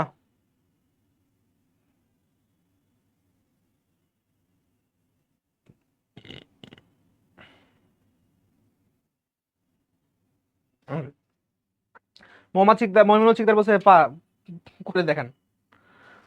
আচ্ছা, তা আমরা কি করছি, 7টা ঘর নিছি, প্রত্যেকটা কি 10টাকে একটা ইকুয়াল করে ধরছি। তাহলে দেখো এটা কি হবে, 10 20 30 40 50 60 70। তাহলে এটা হবে 10 20 30 40 50 60 70। দেখাই, তাহলে দেখো এক্স রূপে কি আছে, 0 70। তাহলে 0 কোথায়, এখানে। 70 কোথায়, এখানে। তাহলে এই যে এটা হচ্ছে কি, এটা হচ্ছে আমার প্রাপ্ত এ বিন্দু। এবার 40 60, 40 কোথায়, এখানে। 60 কোথায়, 60 হচ্ছে এই যে ধরো, 60 হচ্ছে এখানে। তাহলে এই যে 40 হচ্ছে 60, এটা হচ্ছে কি বি বিন্দু। এবার কি আছে, 50 50, তাহলে 50 কোথায়, এই যে 50, আবার 50 কোথায়, এই যে 50, এটা হচ্ছে কি সি বিন্দু। এবার দেখো 60 40, 60 কোথায়, এই 60 40 কোথায়, এই যে এখানে। এটা কি, এটা হচ্ছে ডি বিন্দু। তারপর কত, 0 70, তার মানে এই যে এটা, তোমার কেমন হবে, এই যে এটা এমন হবে। তাহলে এই যে এ বি সি ডি কি বিন্দু, ই বিন্দু হচ্ছে আমার পিপিসি। হ্যাঁ, এখানে বলছে যে উদ্দীপকের আলোকে x40 y45, এক্স কত 40, ওয়াই কত 45 একক, এবং x70 y60, এক্স কত 70, ওয়াই হচ্ছে 60, এটা কি সম্ভব, কি বিশ্লেষণ করো। তাহলে এখানে বলছে x40 y45, x40 দেখো এই চিত্রটা আগে যেহেতু আছে এখানে করি, x40 হইলে এখানে y45 কোথায়, 40 উপর এখানে, এই জায়গায়, এই জায়গায়, এই যে এটা একটা বিন্দু, এটা হচ্ছে প্রথম কেস। এইটা হচ্ছে ধরো একটা বিন্দু ধরলাম, সেই বিন্দুর নাম হচ্ছে A B C D E F, এটা হচ্ছে এফ বিন্দু। ওকে, আর কি বলছে, আর বলছে হচ্ছে x70 y60, আর একটা চিত্র আট করবা যেখানে দেখাবা x70 আর y কত, y হচ্ছে 60, তার মানে এই জায়গায়, এই জায়গায়। তো এটা হচ্ছে জি বিন্দু। এটা তোমাদেরকে দেখাইছি যে উৎপাদন সম্ভাবনা রেখার বাইরে সম্ভব যদি চলতি প্রযুক্তি এবং সম্পদ কি পরিবর্তন করা হয়। যেহেতু এখানে কি বলছে দেখো, এখানে কি বলছে, সম্ভাবনা সূচি দেওয়া আছে, কাজে আমরা ওই কাহিনীতে যাবোই না। আমরা বলবো যে জি বিন্দুতে সম্ভব না, আর এই বিন্দুতে কি সম্ভব, কিন্তু জি বিন্দুতে কখনোই সম্ভব না, আর এই বিন্দুতে সম্ভব, কিন্তু সম্পদের অদক্ষ ব্যবস্থাপনা হবে বা অদক্ষ নিয়োগ হবে।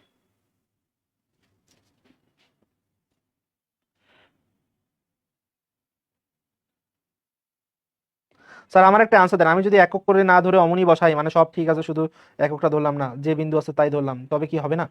ধরো একক ধরাটা সুবিধাজনক, কেন সুবিধাজনক, ধরো এখানে মাঝে মাঝে 45 থাকতে পারে, হ্যাঁ এখানে 45 থাকতে পারে, এখানে ধরো এখানে ধরো 60 জায়গায় এখানে আছে ধরো 40, তখন কি করবা, এই জিনিসটা কেমনে বাইরে করবা, এই জন্য সবসময় একক ধরে করবা। একক ধরে করলে কি হয়, মানে তোমার ঘরও 5টা থেকে 8টার মধ্যে আনা যায়, এবং কোনো মান চেঞ্জও হয় না, মান মাঝে মাঝে চেঞ্জও থাকতে পারে। হ্যাঁ, মান চেঞ্জ থাকলে তখন আবার সমস্যা হয়।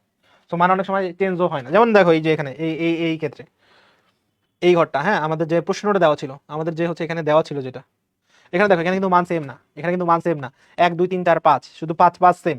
তাহলে এখানে তুমি কেমনে বের করতা, এখানে তুমি কেমনে বের করতা বলো। তোমার যদি খাতা কোনো মানে সুস্থ সবল টিচার দেখতো, সুস্থ সবল টিচার দেখে, সুস্থ সবল সুস্থ সবল টিচার দেখে, তাহলে তোমার এখানে মার্ক কাটবে, বুঝছো। এই জন্য একক ধরে করাটা বেটার। আর ফেরদাউস যেটা বলছো এইটা একটু দেখাই দেন, আমি দেখাই দিছি। এই তো দেখো দেখাই দিচ্ছি, দেখিয়ে দিয়েছি এটা দেখো। তাহলে এক্স 70, এক্স কোথায় 70, এই যে এক্স এখানে 70, এই যে এই জায়গায়। ওয়াই কত বলছে, ওয়াই কত বলছে দেখো, ওয়াই 40, ওয়াই 60। তাহলে ওয়াই 60 কোথায়, ওয়াই 60 কোথায়, এই যে দেখো ওয়াই 60 এই জায়গায়। তাহলে এই জায়গায় কি উৎপাদন সম্ভব? আজীবনও তো সম্ভব না, আজীবনও তো সম্ভব না। সম্ভব? তাহলে বলো এটা পারবা না? এরকম সমস্যা আর যদি আসে, তাহলে এরকম সমস্যা আমরা সলভ করতে পারবো না কিনা? এরকম সমস্যা যদি আমাদের হয়, তাহলে এরকম সমস্যা কি আমরা সলভ করতে পারবো কিনা বলো? কে কে পারবেন না বলো, কে কে পারবা না? পারবো তো দেখতে পাচ্ছি, পারবেন না কে কে, যে ভাই আমি পারবো না, আমার দ্বারা সম্ভব না।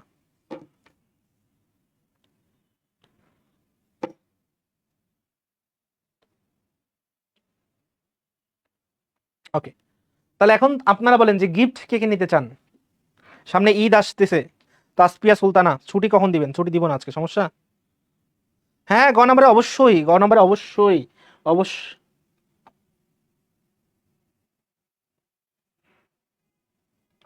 গ নম্বরে অবশ্যই আলাদা আলাদা চিত্র দেখাইতে হবে। আমার এখানে তো চিত্র আছে দেখে আমি এখানে দেখাইছি, আর আমার তো শর্টকাট চিত্র দেখাইছি, ধরো ওখানে চিত্র আছে।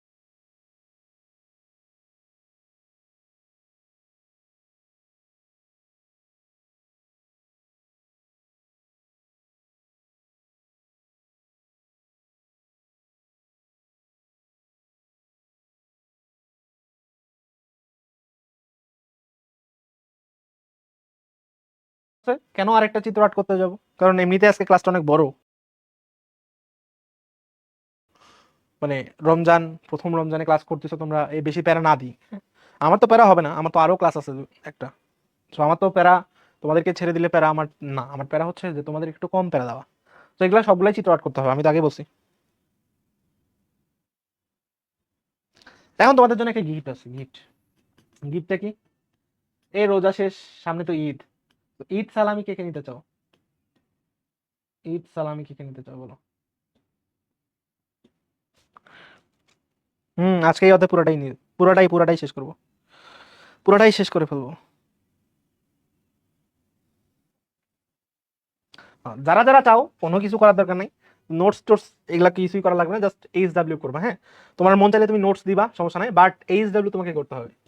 যে এইচ ডাব্লিউ দিব, এই যে ময়মনসিংহ বোর্ড 22-23, এটা সলভ করবা, এটা সলভ করবা, বুঝছো? এটা কি করবা? সলভ করবা, এবং সলভ করে তুমি কয়েকটা জায়গায় জমা দিবা।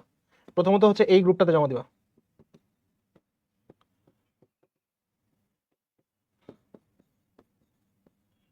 এই দুইটা গ্রুপে জমা দিবা।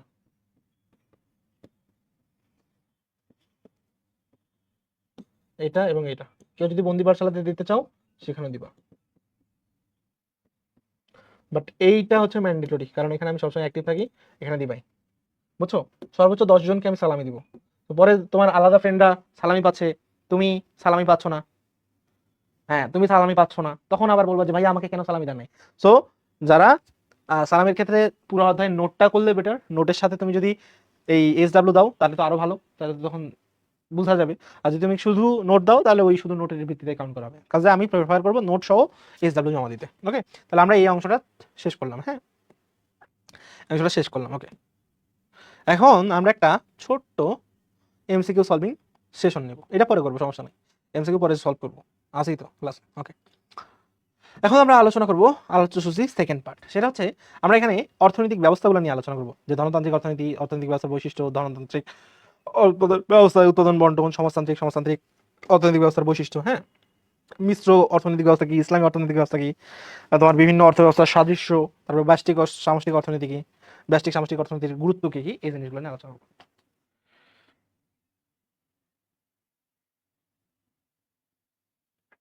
না, এক্সামে ছক আঁকাইতে হয় না,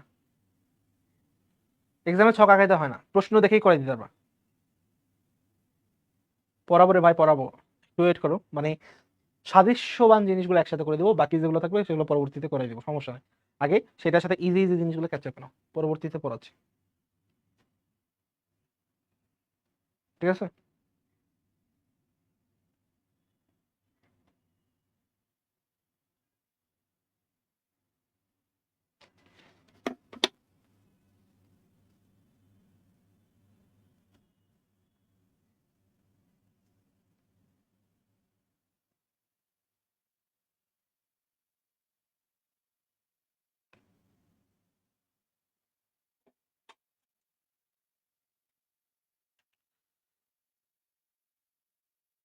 না না, গ্রাফ পেপার দিবে না।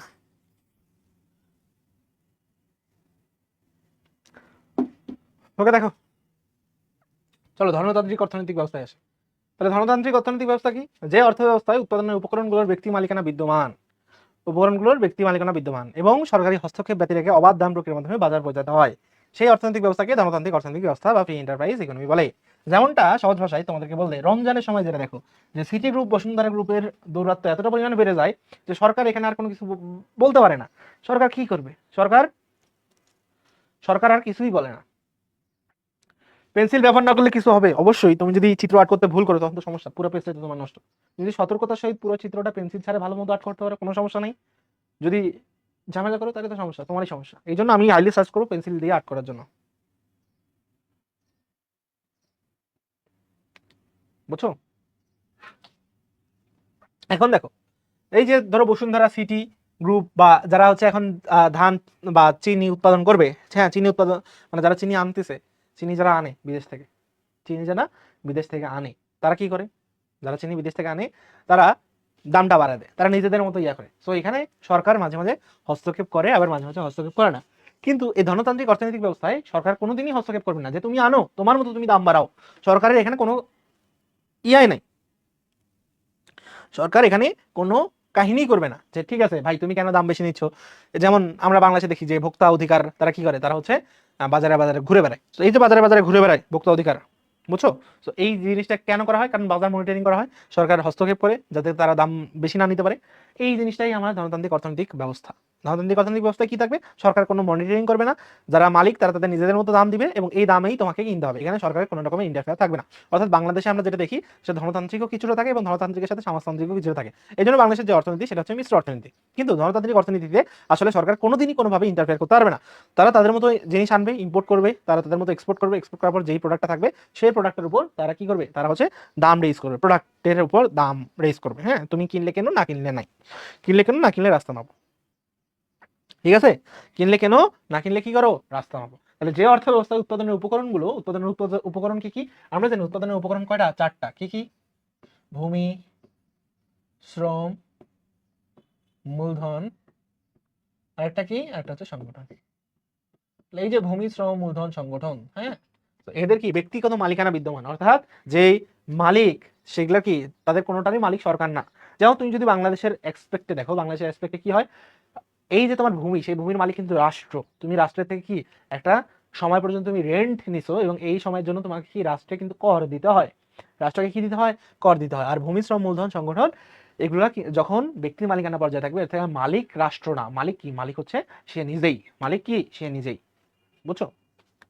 এখানে সরকারি হস্তক্ষেপ ব্যতি রেখে মানে হস্তক্ষেপ বাদ দিয়ে অবাধ দাম প্রক্রিয়ার মাধ্যমে বাজার পৌঁছাতে হয়, সেই অর্থনৈতিক ব্যবস্থা কি বলে?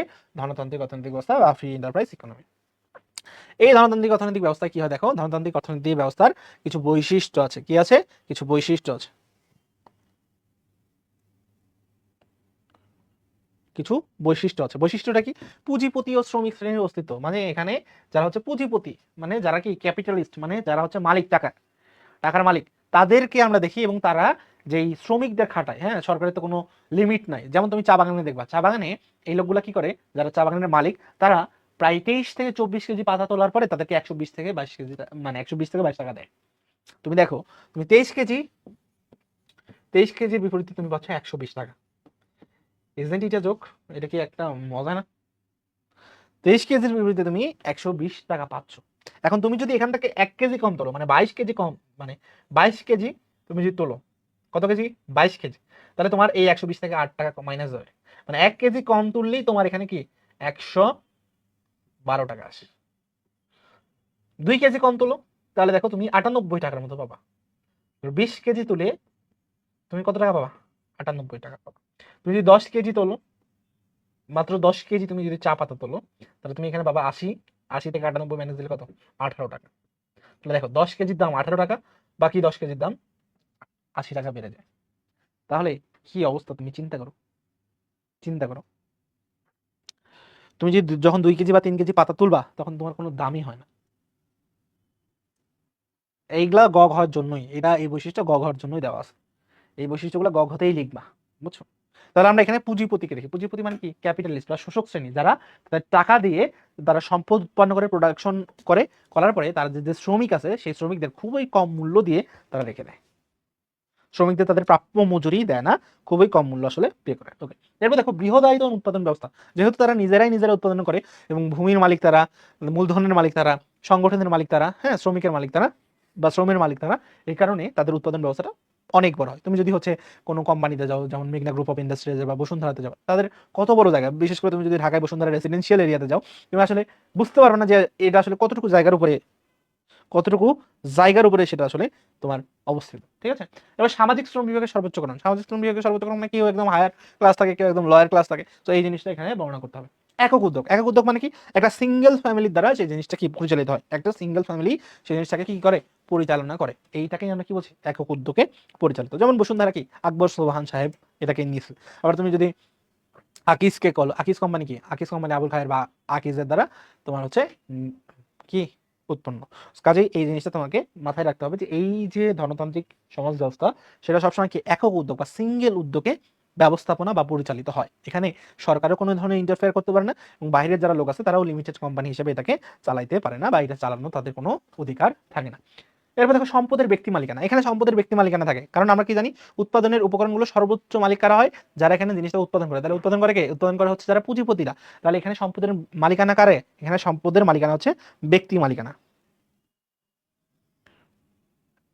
ব্যক্তি মালিকানা, বুঝছো? ব্যক্তি মালিকানা। এরপর দেখো উদ্যোগের স্বাধীনতা। সে তার মতো উদ্যোগ নিচ্ছে। সে হচ্ছে বসুন্ধরা পেপার মিলস, মানে তার যে কোনো ধরনের উদ্যোগ নেওয়ার সক্ষমতা থাকে। সে বসুন্ধরা পেপার মিলস থেকে শুরু করে যা যা আছে সে সবকিছু তার নিজের মতো করে বানাচ্ছে। অর্থাৎ একজন উদ্যোক্তা বা এই পর্যায়ে যারা হচ্ছে ব্যবসা করে, তারা তাদের নিজেদের মতো উদ্যোগটা গ্রহণ করতে পারে যে আসলে তারা কোন খাতে বিনিয়োগ করতে চায় বা তারা কি ধরনের বিনিয়োগ করবে, সেটা কি তারা নিজেরাই তাদের স্বাধীনতা অনুযায়ী নির্ধারণ করে। ওকে, এবার দেখো ভোক্তার সার্বভৌমত্ব। এখানে ভোক্তার আসলে সার্বভৌমত্ব থাকে না তেমন, মানে কেন থাকে না?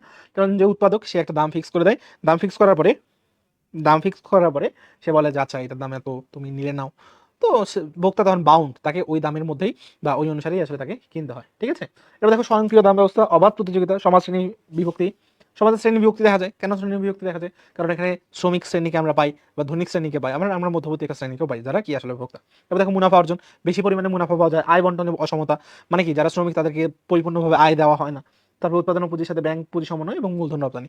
মানে এই জিনিসটা তোমার এক কথায় কিভাবে আমরা গরিব মানুষকে ঠকাইতে পারি আর বড়লোক হইতে পারি সেটাই। মানে ওই একটা আছে না, দারিদ্র্যের দুষ্ট চক্র, মানে গরিব গরিব হইতেই থাকবে, ধনী লোক আর ধনী হইতেই থাকবে। এটা হচ্ছে সিস্টেম, বুঝছো? এটা হচ্ছে সিস্টেম। ধনী ধনী হইতেই থাকবে, গরিব কি গরিব হইতে থাকবে। তো এগুলা নিয়ে আসলে কথা বললেও সমস্যা। এবার দেখো ধনতান্ত্রিক উৎপাদন ব্যবস্থায় উৎপাদন ও বন্টন পদ্ধতি। উৎপাদন ও বন্টন পদ্ধতি থেকে প্রশ্ন তেমন আসে না। এরপর আমরা যদি দেখি যে দাম প্রক্রিয়া কি, অর্থনৈতিক অবস্থায় ধরো কোনো একটার দামকে আমরা দাম প্রক্রিয়া বলি। এরপর আছে হচ্ছে তোমার সমাজতান্ত্রিক অর্থনীতি। সমাজতান্ত্রিক অর্থনীতি কোনটা? যেটা আসলে ব্যক্তি মালিকানা থাকে না, ব্যক্তি মালিকানা থাকে না, মালিকানা থাকে না। দ্বিতীয়ত সরকারি মালিক।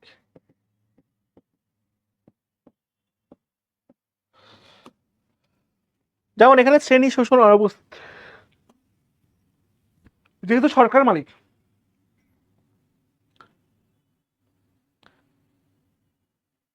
আচ্ছা, আমার গ্রুপের লিঙ্ক আমি দিয়ে দেবো। যেহেতু কি সরকার মালিক, কাজেই কি হয়? সরকার যেহেতু মালিক, কাজেই তোমার সরকার আসলে যারা গরিব আছে, তাদেরকে কি, তাদেরকে আসলে ওইভাবে ঠকায় না। তাদের যে নির্ধারিত মূল্য, যে মূল্য সরকার দেখে পর্যালোচনা করে যে আচ্ছা ঠিক আছে একে এইটা দিলে লস হবে না, তখন তাকে ওই জিনিসটা বা ওই পরিমাণ টাকা দিলেই হয়ে যায়। ঠিক আছে, উপকরণের ব্যক্তি মালিকানা নয়। আমরা যেমন দেখছিলাম যে প্রত্যেকটা জিনিসের ব্যক্তি মালিকানা আছে। যে ধরো আহ সে হচ্ছে একটা পুরো জমি এলাকা সে কিনে নিছে, কিন্তু এখানে সবকিছুর মালিক কি? সরকার। এখানে সবকিছু সরকারি মালিকানার মাধ্যমেই চলাচল করে। এরপর দেখো ব্যক্তিগত মুনাফার আশায় পণ্য উৎপাদিত হয় না। যেহেতু সরকার নিজেই পণ্যগুলো উৎপাদন করতেছে, কাজে সরকার তো আর বলবে না যে আচ্ছা ঠিক আছে আমার দেশের জনগণকে আমি শোষণ করে, আমার দেশের শ্রমিককে শোষণ করে আমি প্রোডাক্টটা উৎপাদন করতেছি, প্রোডাক্টটা উৎপাদন করলে কি এটা আমার লাভ হবে। কারণ সরকার তো জানে সরকার চেঞ্জ হবে কিছুদিন পর, কাজে এটা তো তার নিজের পকেট ভারী করা হচ্ছে না। সে সরকারে আসছে কিসের জন্য? জনকল্যাণ সাধন করার জন্য। এই কারণে তার মূল লক্ষ্যই থাকে কি? জনগণের কল্যাণ করা বা জনগণের কাজে যাতে লাগে বা জনগণ যাতে সহজে এটাতে অ্যাডাপ্ট হয় অ্যাডাপ্ট হয়। হ্যাঁ, সমাজতান্ত্রিকের আবার কিছু সমস্যা আছে, সমাজতান্ত্রিকের কিছু সমস্যা আছে। তোমরা জানো কিনা জানি না, ইতিহাসে পড়ছো কিনা যে আহ, রাশিয়াতে জার সাম্রাজ্যের পতনের পরে তোমার সমাজতান্ত্রিকতা চলে আসে। রাশিয়া কিন্তু সোশ্যালিস্ট কান্ট্রি, হ্যাঁ, সমাজতান্ত্রিক কান্ট্রি। সোভিয়েত ইউনিয়ন যখন থাকে তখন কিন্তু কি সেটা একটা সোশ্যালিস্ট রিপাবলিক অফ সোভিয়েত নাকি যেন নাম ছিল। সো সব জিনিসই আসলে সমস্যা আছে, বুঝছো। এখানে আবার যৌথ ও রাষ্ট্রীয় মালিকানা বিদ্যমান। যৌথ ও রাষ্ট্রীয় মালিকানা কি, ধরো রাষ্ট্রের তো মালিকানা থাকে, আবার রাষ্ট্র চাইলে কোনো প্রাইভেট কোম্পানির সাথেও কি মিলিত হয়ে ব্যবসা এখানে পরিচালনা করতে পারে। অবাধ প্রতিযোগিতার অনুপস্থিতি, যেমন যদি তোমার ধনতান্ত্রিক হয় তাহলে এখানে আমি বাংলাদেশের এক্সপেক্টিভ যদি উদাহরণ দিই, তাহলে বাংলাদেশের এক্সপেক্টিভ উদাহরণ দিলে তোমার কি কি আছে বলো। বাংলাদেশের এক্সপেক্টিভ উদাহরণ দিলে তোমার এখানে আমি দেখতে পাই যে বসুন্ধরা গ্রুপ আছে, যমুনা গ্রুপ আছে, সিটি গ্রুপ আছে, টিকি গ্রুপ আছে, তারপর আর কি আছে, আকিজ গ্রুপ আছে। এই গ্রুপগুলো কি করে, এরা একত্রে মিলে একটা সিন্ডিকেট চালায়। এদের কে কার থেকে বেশি ইনকাম করতে পারে, কে কত প্রোডাক্ট সাপ্লাই দিতে পারে, কে কিভাবে চলাচল করতে পারে। কিন্তু যেহেতু এখানে সরকার নিজেই প্রোডাক্ট উৎপন্ন করে, কাজে এখানে অবাধ প্রতিযোগিতা আসলে হয় না, অবাধ প্রতিযোগিতার আমরা একটা অনুপস্থিতি দেখতে পাই। স্বতঃস্ফূর্ত উৎপাদন প্রণালী মানে সরকার তার সুবিধা অনুযায়ী যে কোনো প্রোডাক্ট উৎপাদন করতে পারে এবং চাহিদার উপর নিয়ন্ত্রণ, মানে সে নিয়ন্ত্রণ করতে পারে, সে সেই অনুযায়ী প্রোডাক্টটা আসলে সাপ্লাই দেয়। যখন তোমার এখানে ব্যক্তিগত পর্যায়ে আসবে, বসুন্ধরার মতো সাপ্লাই দিবে, তোমার হচ্ছে সিটির মতো সাপ্লাই দিবে, তোমার টিকের মতো সাপ্লাই দিবে, তোমার আকিজের মতো সাপ্লাই দিবে। এতে করে কি বাজারে প্রচন্ড পরিমাণে চাহিদা বেড়ে যায়, প্রোডাক্টের চাহিদা অনেক হয়ে যায়। কিন্তু যখন সরকার একাই সাপ্লাই দেয় তখন সরকার কিন্তু চাহিদা নিয়ন্ত্রণ করতে পারে। ঠিক আছে, তোমরা হচ্ছে আহ আউশ ধান খাও না, তোমরা হচ্ছে আমন ধান খাও, ঠিক আছে, আমি আমন ধানটাকে একটু কমাই দিলাম। এতে করে কি মানুষ তো তখন সেই অনুযায়ী কিনবে যে আচ্ছা আমন ধান তো এখন কম, আমরা আমন ধান একটু তাহলে কম করে কিনি। আবার ধরো যখন আউশ ধান আসলো, সে বললো যে আচ্ছা ঠিক আছে, আউশ ধানও আমরা খাওয়া শুরু করি, কারণ এটা যেহেতু সরকার উৎপাদন করছে, বাজারে তো প্রোডাক্ট নাই, কাজে তো তোমাকে তখন বিকল্প প্রোডাক্ট খুঁজে নিতে হবে। কাজেই সরকার চাইলেই এখানে কি চাহিদা নিয়ন্ত্রণ করতে পারে। এখন ধরো কোনো কারণে সিটি গ্রুপ তোমার চিনি আনে নাই, কিন্তু বসুন্ধরা গ্রুপ তো চিনি আনছে, এখন বসুন্ধরা গ্রুপ তো সেটা সেল করে তার মুনাফা অর্জন করবেই, তাই না? কাজেই ধনতান্ত্রিকে কখনোই কি তোমার চাহিদাকে নিয়ন্ত্রণ করা যায় না বা চাহিদার নিয়ন্ত্রণ আনা যায় না। বাট এই যে সমাজতান্ত্রিক অর্থনৈতিক ব্যবস্থা, সেই সমাজতান্ত্রিক অর্থনৈতিক ব্যবস্থা কিন্তু চাহিদার নিয়ন্ত্রণ করা যায়। কেন চাহিদার নিয়ন্ত্রণ করা যায়? কারণ এখানে যেহেতু সরকার একমুখীভাবে পুরো কার্যক্রমটা পরিচালনা করে, কাজেই তারা ইজিলি চাহিদার নিয়ন্ত্রণ করতে পারে। ঠিক আছে, মানে ধনতান্ত্রিকের যে বিপরীত অবস্থা, সেই বিপরীত অবস্থাটাকেই আমরা বলছি সমাজতান্ত্রিক অর্থনীতি, যেটা তাসপিয়া সুলতানা বলেছে। মানে ধনতান্ত্রিকের বিপরীত, একদম বিপরীত যেটা, সেটাই তোমার সমাজতান্ত্রিক। ওকে, এরপরে দেখো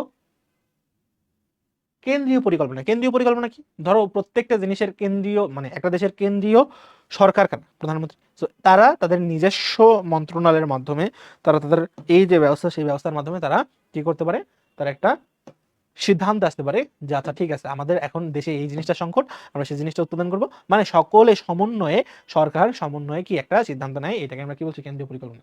শ্রমিকদের স্বার্থ রক্ষা, শ্রমিকরা তো কাজ করছে তারা এখন তাদের কত ঘন্টা ডিউটি করতে হবে, ওভার টাইম করলে টাকা পাবে কিনা, এই সব কিছু সরকারের উপর নিয়ন্ত্রণ হয়। আর যেহেতু সরকার তার নিজের পকেট থেকে দেয় না, ধরো তুমি যখন তোমার পকেট থেকে টাকা দিতে যাবা, তখন তোমার কিন্তু একটু গায়ে লাগবে, কিন্তু যখন তুমি তোমার পকেট থেকে টাকা দিবে না, তখন তোমার গায়ে লাগবে না। এখন সরকার তো কি জনগণের ট্যাক্সের অংশ থেকে শ্রমিককে পে করে, সরকার কি নিজে নিজে পে করে না, জনগণের ট্যাক্সের টাকা থেকে পে করে। কাজে জনগণের যখন ট্যাক্সের টাকা থেকে পে করবে, তখন কি তোমার তো কোনো সমস্যা হওয়ার কথা না। কাজেই এখানে শ্রমিকদের স্বার্থ রক্ষা হয়। আর যেহেতু তোমার বাজারে প্রোডাক্ট কি, প্রোডাক্টের একটা সাপ্লাই চেইন থাকে, এই কারণে প্রোডাক্টের যেহেতু একটা সাপ্লাই চেইন থাকে, প্রোডাক্টের কি থাকে, একটা সাপ্লাই চেইন থাকে প্রোডাক্টের। আচ্ছা, আমরা একটু 5 মিনিট ব্রেক দিই, আমি একটু ওয়াশরুম থেকে আসি, তোমরা একটু ইয়া করো, একটা ছোট একটা ব্রেক দিই, হ্যাঁ, 5 মিনিট, 5 মিনিট ব্রেক।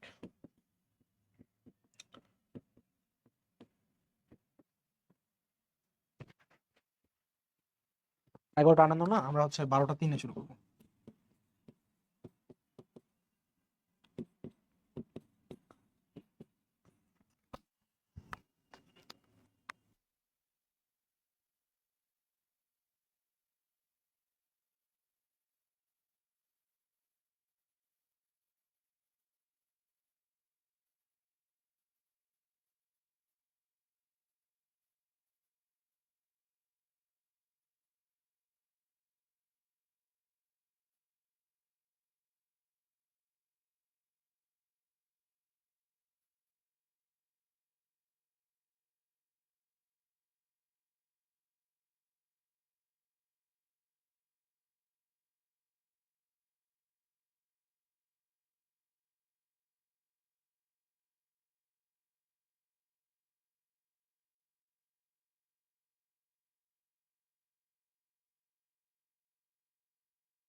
দেখ 5 মিনিটে অনেকটা মনে হয় ইয়া হয়েছে। তোমরা যারা যারা ওয়াশরুমে গেছিলা, হ্যাঁ আমার তো প্রচন্ড চাপ দিয়েছিল, যেহেতু রমজান মাস পানি খাওয়া নাই, একটু সমস্যা হয়।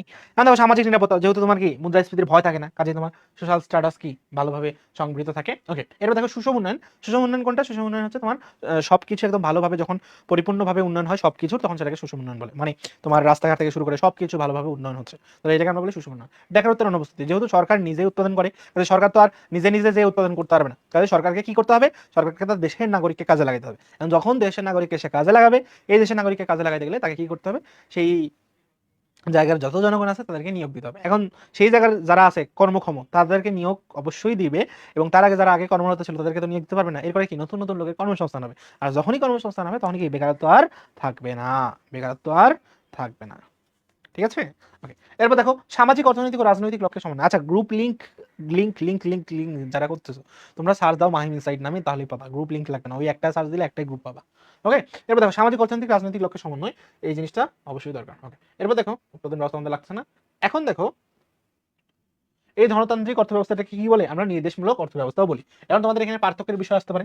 তোমরা যদি খ নাম্বার আসে যে ধনতান্ত্রিক অর্থনীতি এবং নির্দেশমূলক অর্থব্যবস্থার মধ্যে পার্থক্য কি, বা তোমাদের প্রশ্নে এমনও দিতে পারে এক্স ও ওয়াই দুটো ভিন্ন ভিন্ন দেশে, এক্স এ কি হয়? এক্স এ হচ্ছে শ্রমিক শোষণ হয়, আর ওয়াই এ শ্রমিক শোষণ হয় না। তাহলে তোমাকে বলতে পারে এক্স কোন, এক্স হচ্ছে ধনতান্ত্রিক, ওয়াই কি নির্দেশমূলক। তাহলে তোমার গ নাম্বারেও এটা বলতে পারে যে এক্স ও ওয়াই এর মধ্যে দৃশ্যমান যে পার্থক্যগুলো, সেই পার্থক্যগুলো দেখাও। তাহলে প্রথমে আমরা কি দেখি? শ্রমিক শোষণ। তাহলে শ্রমিক শোষণ কি হয়? ধনতান্ত্রিক অর্থনৈতিক ব্যবস্থাতে হয়, এখানে কি হয় না। তারপরে এখানে মুদ্রাস্ফীতি, মুদ্রাস্ফীতি মুদ্রাস্ফীতি মুদ্রাস্ফীতি উপস্থিত, মুদ্রাস্ফীতি অনুপস্থিত, মুদ্রাস্ফীতি অনুপস্থিত। এরপরে দেখো শ্রমিক শোষণ হয় আর হয় না, মুদ্রাস্ফীতি উপস্থিত, মুদ্রাস্ফীতি অনুপস্থিত। এরপরে আমরা যদি বলি, এরপরে আমরা যদি বলি কি বলবো? আমরা বলবো হচ্ছে ব্যক্তিগত মালিকানা। ব্যক্তিগত মালিকানা, তাহলে তোমরা বলো ব্যক্তিগত মালিকানা আছে কিনা? ব্যক্তিগত মালিকানা আছে। কিসের? সম্পদের। ব্যক্তিগত মালিকানা নাই। রাষ্ট্রীয় প্রভাব, রাষ্ট্রীয় প্রভাব বলো তো ধনতান্ত্রিক অর্থ ব্যবস্থায় আছে কিনা? রাষ্ট্রীয় প্রভাব নেই, রাষ্ট্রীয় প্রভাব আছে। তোমাকে যদি বলা হয় বেকারত্ব, বেকারত্ব, বেকারত্ব আছে মানে কি? তো এইভাবে অনেকগুলা নিয়ে আলোচনা করা যাবে, অনেক কিছু নিয়ে আলোচনা করা যাবে। হ্যাঁ, অনেক কিছু নিয়ে অনেকগুলা জিনিস আলোচনা করা যাবে। কাজেই এইটা হচ্ছে আরো অনেক কিছু। যদি তোমাকে বলে ধনতান্ত্রিক ও সমাজতান্ত্রিকের অর্থনৈতিক ব্যবস্থার অর্থ ব্যবস্থার মধ্যে পার্থক্য করো, তাহলে তুমি এই জিনিসটা করে দেবো। ওকে, এরপর দেখো, এরপর দেখো মিশ্র অর্থনৈতিক ব্যবস্থা। হ্যাঁ, এটা ডাবল হয়ে গেছে, ডাবল। এরপর দেখো মিশ্র অর্থনৈতিক ব্যবস্থা। মিশ্র অর্থনৈতিক ব্যবস্থা কি? মিশ্র অর্থনৈতিক ব্যবস্থা মানে ধনতান্ত্রিক, ধনতান্ত্রিকের কিছুটা, ধনতান্ত্রিকের কিছু, আবার সমাজতান্ত্রিকেরও কিছু, সামঞ্জস্য। ধনতান্ত্রিকের কিছু আবার কি সমাজতান্ত্রিকেরও কিছু। তোমারও কিছু আমারও কিছু মিলে কি হয়ে গেল? মিশ্র। ঠিক আছে, ধনতান্ত্রিকের কিছু, সমাজতান্ত্রিকের কিছু, হয়ে গেল কি? মিশ্র।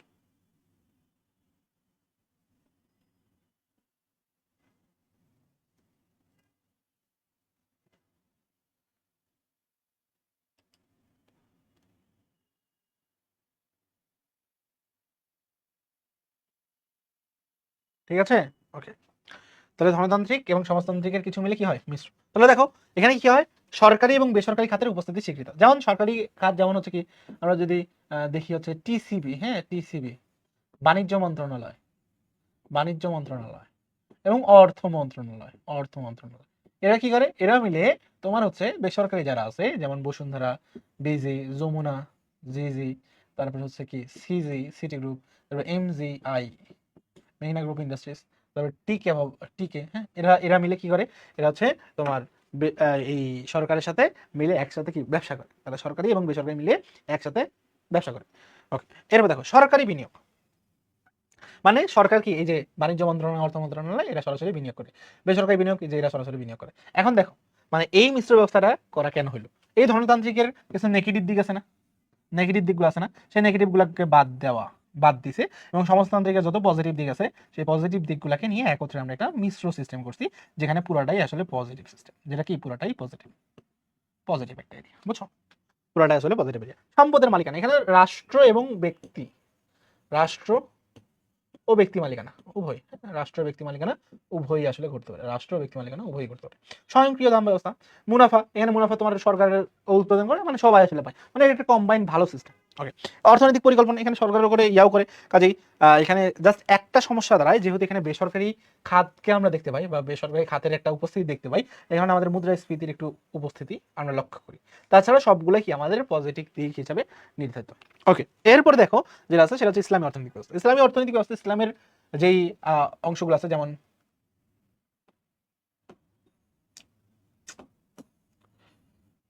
ইসলামের ধরো ইমান, আল কুরআন, সুন্নাহ, এগুলোর মোতাবেক তোমার হচ্ছে আমরা যে জাকাত ব্যবস্থা বা রোজা বা যেই ধরনের ইসলামিক শরিয়া অনুসারে আমরা যে অর্থনৈতিক ব্যবস্থা পরিচালনা করি তাকে ইসলামী অর্থনীতি বলে। হ্যাঁ,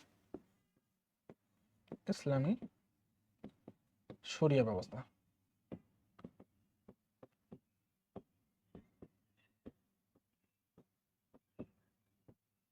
ঠিক আছে, ইসলামী শরিয়া ব্যবস্থা। ওকে, এবার দেখো ইসলামী অর্থনৈতিক ব্যবস্থার বৈশিষ্ট্য। ধরো তোমার এখানে আমাদের কি তোমাদের টেস্টের রেজাল্টও দিয়ে দিচ্ছে এত তাড়াতাড়ি। তাহলে ইসলামিক অর্থনৈতিক ব্যবস্থার কি, এখানে তোমার হচ্ছে ইমান অনুযায়ী হয়, জাকাত অনুযায়ী হয়, হ্যাঁ ইমান অনুযায়ী এবং সুন্নাহ অনুযায়ী আমাদের যে অর্থনৈতিক ব্যবস্থা পরিচালিত হয় সেটাকে আমরা ইসলামী অর্থনৈতিক ব্যবস্থা বলছি। ওকে, এরপর দেখো এটা নিয়ে তেমন কোনো আসে না। এখানে মৌলিক অর্থনৈতিক সমস্যা বিভিন্ন অর্থব্যবস্থার সাথে বৈসাদৃশ্য। এখানে তোমার হচ্ছে ধনতান্ত্রিকের সাথে মিশ্রর সাদৃশ্য বৈসাদৃশ্য দিতে পারে, হ্যাঁ, বা ধনতান্ত্রিকের সাথে সমাজতান্ত্রিকের দিতে পারে, ধনতান্ত্রিকের সাথে সমাজতান্ত্রিক।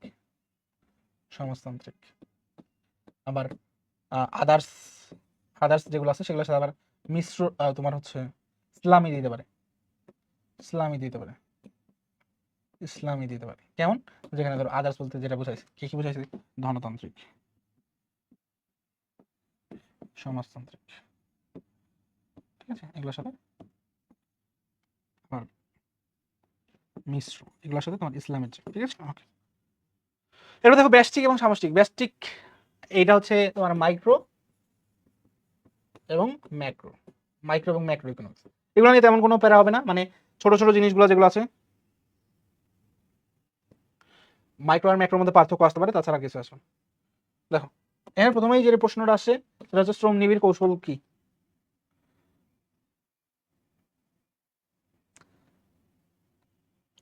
আচ্ছা, তোমার এখানে একটা জিনিস আছে, সেটা হচ্ছে আমি একটু মিস করে গেছি, সেটা হচ্ছে যে ইসলামী অর্থনৈতিক ব্যবস্থা 4টা জিনিসের উপর ডিপেন্ড করে।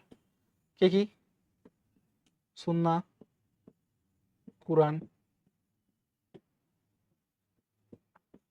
কিয়াস,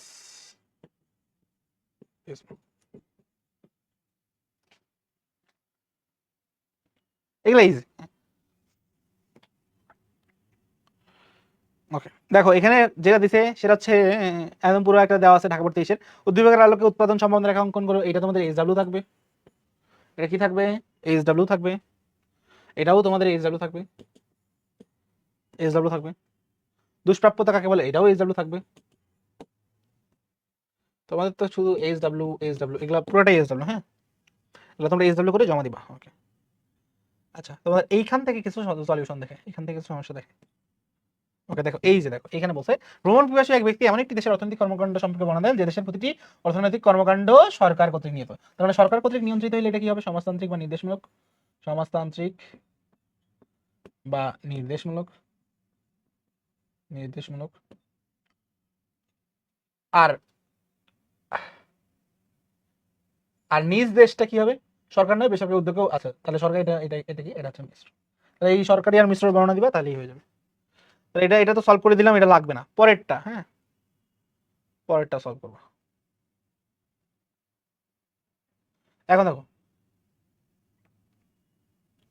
কি ভাই, একটু থাম। চলো আমরা একটু এমসিকিউ সলভ করি, এমসিকিউ গুলো সলভ করি। এখানেও কিছু এমসিকিউ বাদ রেখে আসি। বলো, অর্থনীতি হলো সম্পদের বিজ্ঞান, বিভিন্ন জায়গায় আসছে। গ ঘ লিখবা, জাস্ট গ ঘ লিখবা।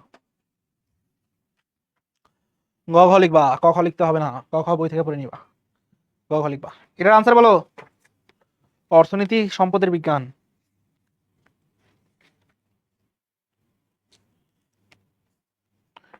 অর্থনীতি সম্পদের বিজ্ঞান কে বলছে? Smith, Marshall, Robbins, Karl marks.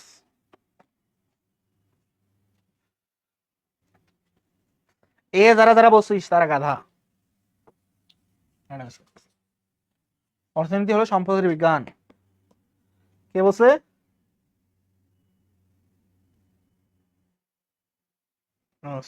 ওকে, তুই আধুনিক অর্থনীতির জনক কে? আমি বলছি পি এ স্যামুয়েলসন বা পল অ্যান্থনি স্যামুয়েলসন। সেখানে পল অ্যান্থনি স্যামুয়েলসন আছে? নাই। পল অ্যান্থনি স্যামুয়েলসন আছে? নাই। এও অর্থনীতির জনক, সেও কি অর্থনীতির জনক, তো এ হচ্ছে আধুনিক অর্থনীতির জনক। কেমন অর্থনীতি? আধুনিক অর্থনীতি। ঠিক আছে, আধুনিক অর্থনীতি। একজন শুধু অর্থনীতির জনক আর একজন কি আধুনিক অর্থনীতির জনক। এই দুটো জিনিস মাথায় রাখতে হবে। একজন কি, একজন হচ্ছে শুধু অর্থনীতির জনক, যদি বলে শুধু অর্থনীতির জনকে অ্যাডাম স্মিথ, আর যদি বলে আধুনিক অর্থনীতির জনকে পল অ্যান্থনি স্যামুয়েলসন বা পি এ স্যামুয়েলসন। ক্লিয়ার? কোনো সমস্যা? বুঝতে পেরেছেন নাকি বুঝতে পারেন নাই, নাকি দুইটাই?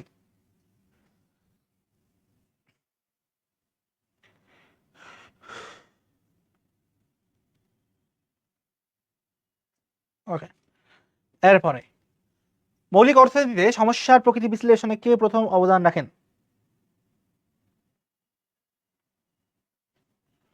মৌলিক অর্থনীতিতে সমস্যার কে প্রথম অবদান রাখেন বলো। মৌলিক অর্থনীতিতে কে প্রথম অবদান রাখেন? নেক্সট, বলো বলো বলো। কে রে? স্যামুয়েলসন, কেইন্স নাকি মার্শাল নাকি স্মিথ? প্রথম অবদান কে রাখছিল? কে বলছিল দুষ্প্রাপ্যতার কথা? কে বলছিল নির্বাচনের কথা? বলো।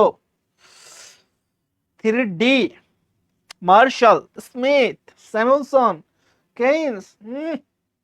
একই জনের যে উত্তর, থাবড়ায় গালটা লাল করে দেবো। উত্তর হচ্ছে স্যামুয়েলসন, মার্শাল। কিন্তু মার্শাল তোর ভাই লাগে নাকি? সব জায়গায় মার্শাল হয় নাকি? গাদা কথা। মানব জীবনের প্রয়োজনের তুলনায় সম্পদের স্বল্পতাকে কি বলে? সম্পদের ঘাটতি নাকি সীমাহীন চাহিদা নাকি সম্পদের দুষ্প্রাপ্যতা নাকি সীমাহীন অভাব? প্রয়োজনের তুলনায় সম্পদের স্বল্পতা, এটা তো পারা উচিত।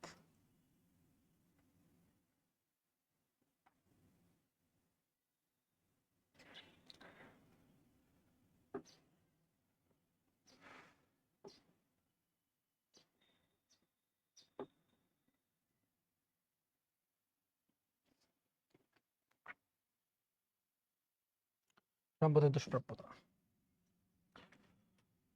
অর্থনৈতিক সমস্যার প্রধান কারণ কোনটা? সসীম অভাব, সীমিত উৎপাদন নাকি সঠিক নির্বাচন নাকি সীমিত সম্পদ?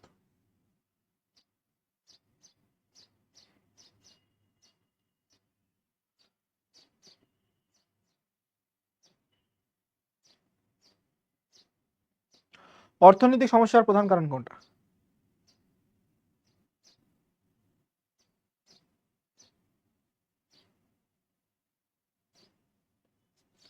বলো।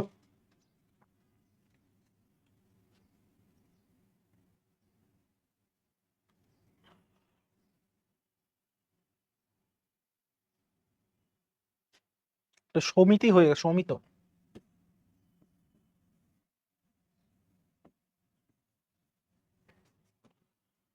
মানুষের সকল কর্মপ্রচেষ্টা কেন পরিচালিত হয়? মুনাফার জন্য, ভোগের জন্য, ত্যাগের জন্য নাকি কল্যাণের জন্য?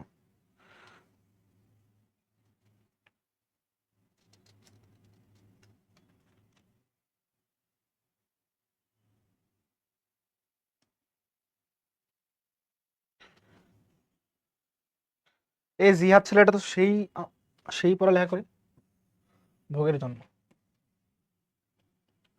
অর্থনীতি হলো নির্বাচনের বিজ্ঞান, এটাকে বলতে বলো। Benham, Samuelson, Karl Marx, Robbins. এখন অন্তত ইয়ার নাম নাই, কাজে কেউ মার্শাল বলিস না। হুম, কেউ মার্শাল বলিস না, কেউ মার্শাল বলিস না। এই ফেরদাউস ছেলেটাও ভালো করবে। মহিমুর শিকদার, নাইরবি, রবিন্স। নাইরবি আমার খুব ফেভারিট একটা ক্যারেক্টার ছিল, মানি হাইস্ট, যারা যারা দেখছো। তুমি কি নাইরোবি, তুমি কি মানি হেইস্টের থেকেই নামটা রাখছো নাকি অন্য কোনো কারণ আছে, অন্য কোনো রিজন আছে?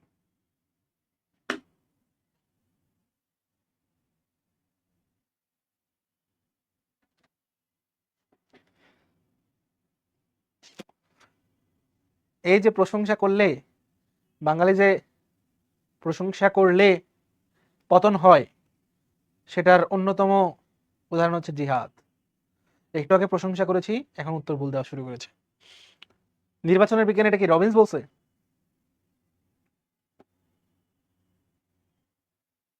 নাকি স্যামুয়েলসন বলছে? স্যামুয়েলসন বলছে। এই জন্য বাঙালির প্রশংসা করতে হয় না, বুঝছো? অসংখ্য অভাবের তুলনায় সম্পদের স্বল্পতাকে কি বলে? দুষ্প্রাপ্যতা, অসীম অভাব, নির্বাচন নাকি বিকল্প? কি বলে বল? রাবো 23, দিব 17।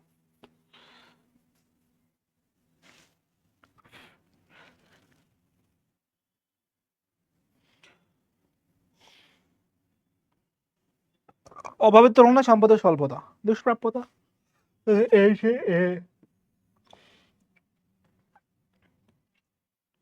অর্থনীতির যমজ সমস্যাটা কোনটা?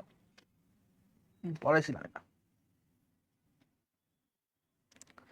কোন দুইটা যমজ সমস্যা বলো, যে এই সমস্যাটা ছাড়া ওই সমস্যাটা চলবে না, ওইটা ছাড়া এটা চলবে না? দুষ্প্রাপ্যতা ও নির্বাচন, দক্ষতা ও নির্বাচন, দুষ্প্রাপ্যতা ও সীমাবদ্ধতা, অসীমতা ও নির্বাচন।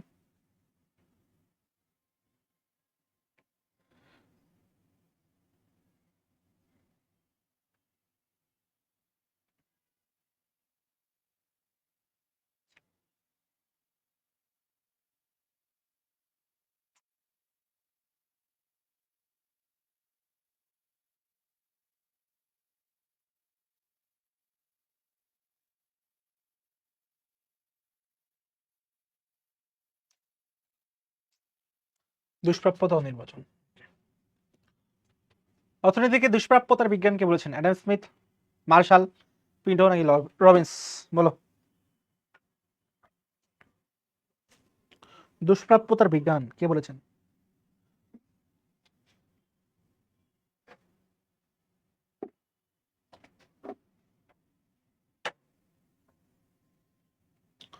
Adam Smith, Marshall, Robbins?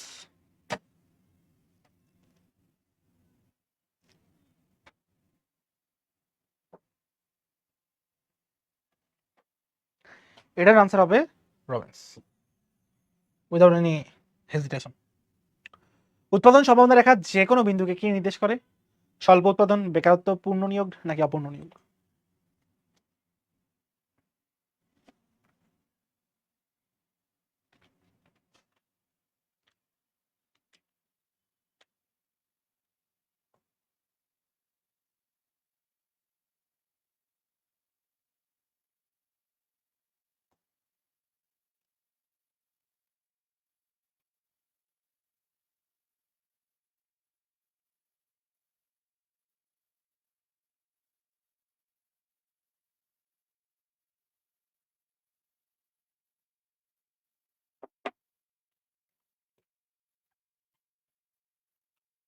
অর্থনীতি সম্ভাবনা রেখা যে কোনো বিন্দু কি?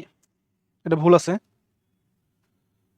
সিকিউ করাইছি, এমসিকিউ আরো আছে, সমস্যা নাই, কোনো সমস্যা না। বলো, অর্থনৈতিক সমস্যা সমাধানের কর্মপর্যায় কয়টা?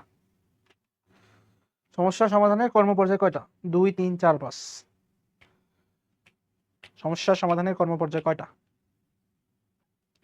2টা, 3টা, 4টা নাকি 5টা?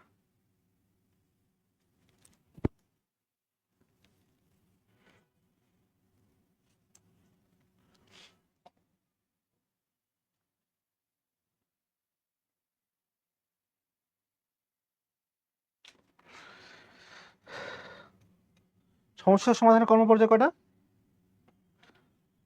গাধা, তোরা যে কি পড়ছোস এতদিনে, কেমনে যে তোরা টেস্ট দিছস। প্রত্যেক সমাজের মৌলিক অর্থনৈতিক সমস্যা 3টা, এ মতামতটা কার? Adam Smith, Alfred Marshall, PS Samuelson, JM Keynes? প্রত্যেক সমাজের মৌলিক অর্থনৈতিক সমস্যা 3টা, মতামতটা কার? Adam Smith, Alfred Marshall, PS Samuelson নাকি জেএম কেইন্স?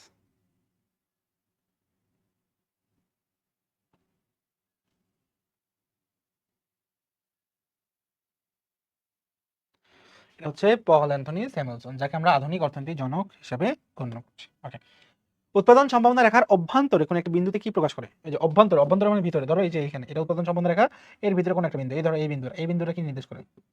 এফ একটা বিন্দু, এই বিন্দু কি নির্দেশ করে?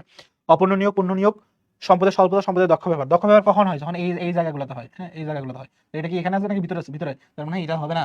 সম্পদের স্বল্পতা এখানে ভিতরে নির্দেশ করে না, তার মানে এটা হবে না। পূর্ণ নিয়োগ নাকি অপূর্ণ নিয়োগ, এই দুটোর মধ্যে একটা আছে। পূর্ণ নিয়োগ আমরা কখন বলি বলো?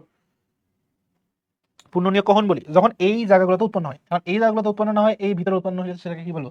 পূর্ণ নিয়োগ বলবো না, অপূর্ণ নিয়োগ বলবো। ঠিক আছে, পূর্ণ নিয়োগ কখনোই বলবো না, অপূর্ণ নিয়োগ বলবো। ওকে, এবার দেখো পিএস হ্যামিলটনের মধ্যে মৌলিক অর্থনৈতিক সমস্যার সংখ্যা কয়টা? মৌলিক অর্থনৈতিক সমস্যার কয়টা? 3টা। কি কি? P P P, what to produce, কার জন্য উৎপাদন করব, কি উৎপাদন করব, এবং কিভাবে উৎপাদন করব।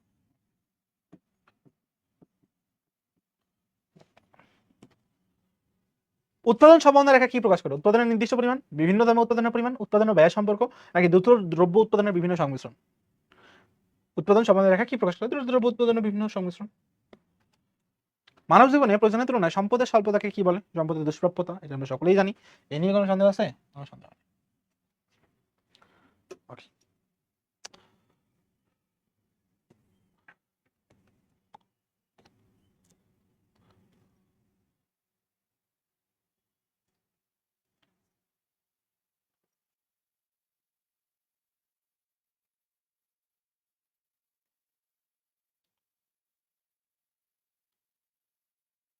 এরপর দেখো আধুনিক অর্থনীতির জনককে আমরা জানি পল স্যামুয়েলসন, আধুনিক অর্থনীতির জনক, এটা একটু আগেও করেছি।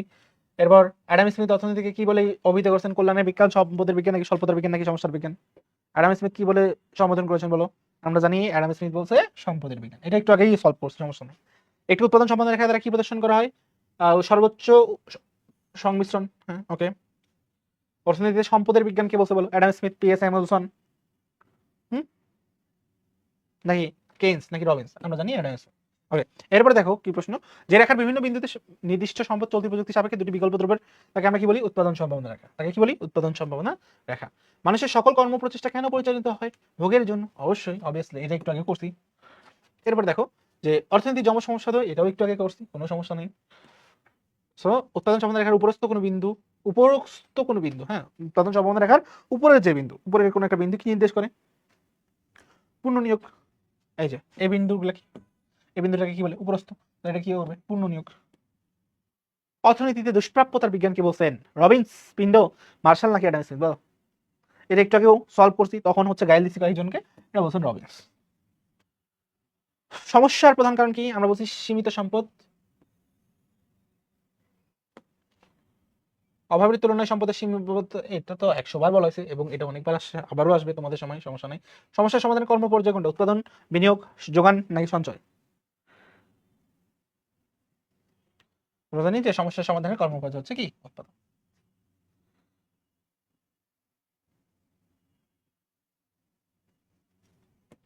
ওকে, মৌলিক অর্থনৈতিক সমস্যার প্রকৃতি বিশ্লেষণে কে অবদান রাখেন? স্যামুয়েলসন, কেইন্স, মার্শাল, নাকি অ্যাডাম স্মিথ? বলো। সমস্যার প্রকৃতি বিশ্লেষণে অবদান রাখেন হচ্ছে স্যামুয়েলসন। ওকে, সো অর্থনীতি হলো নির্বাচনের বিজ্ঞান। এই নির্বাচনের বিজ্ঞানটা কে বলছেন? বেনহাম, স্যামুয়েলসন, কার্ল মার্কস, নাকি রবিন্স? বলো। এইটাতেই আমাদের 20টা এমসিকিউ শেষ হয়ে যাবে। আমরা এটা সিকিউ গুলো সলভ করছি, তাই না? বলো কে করছে?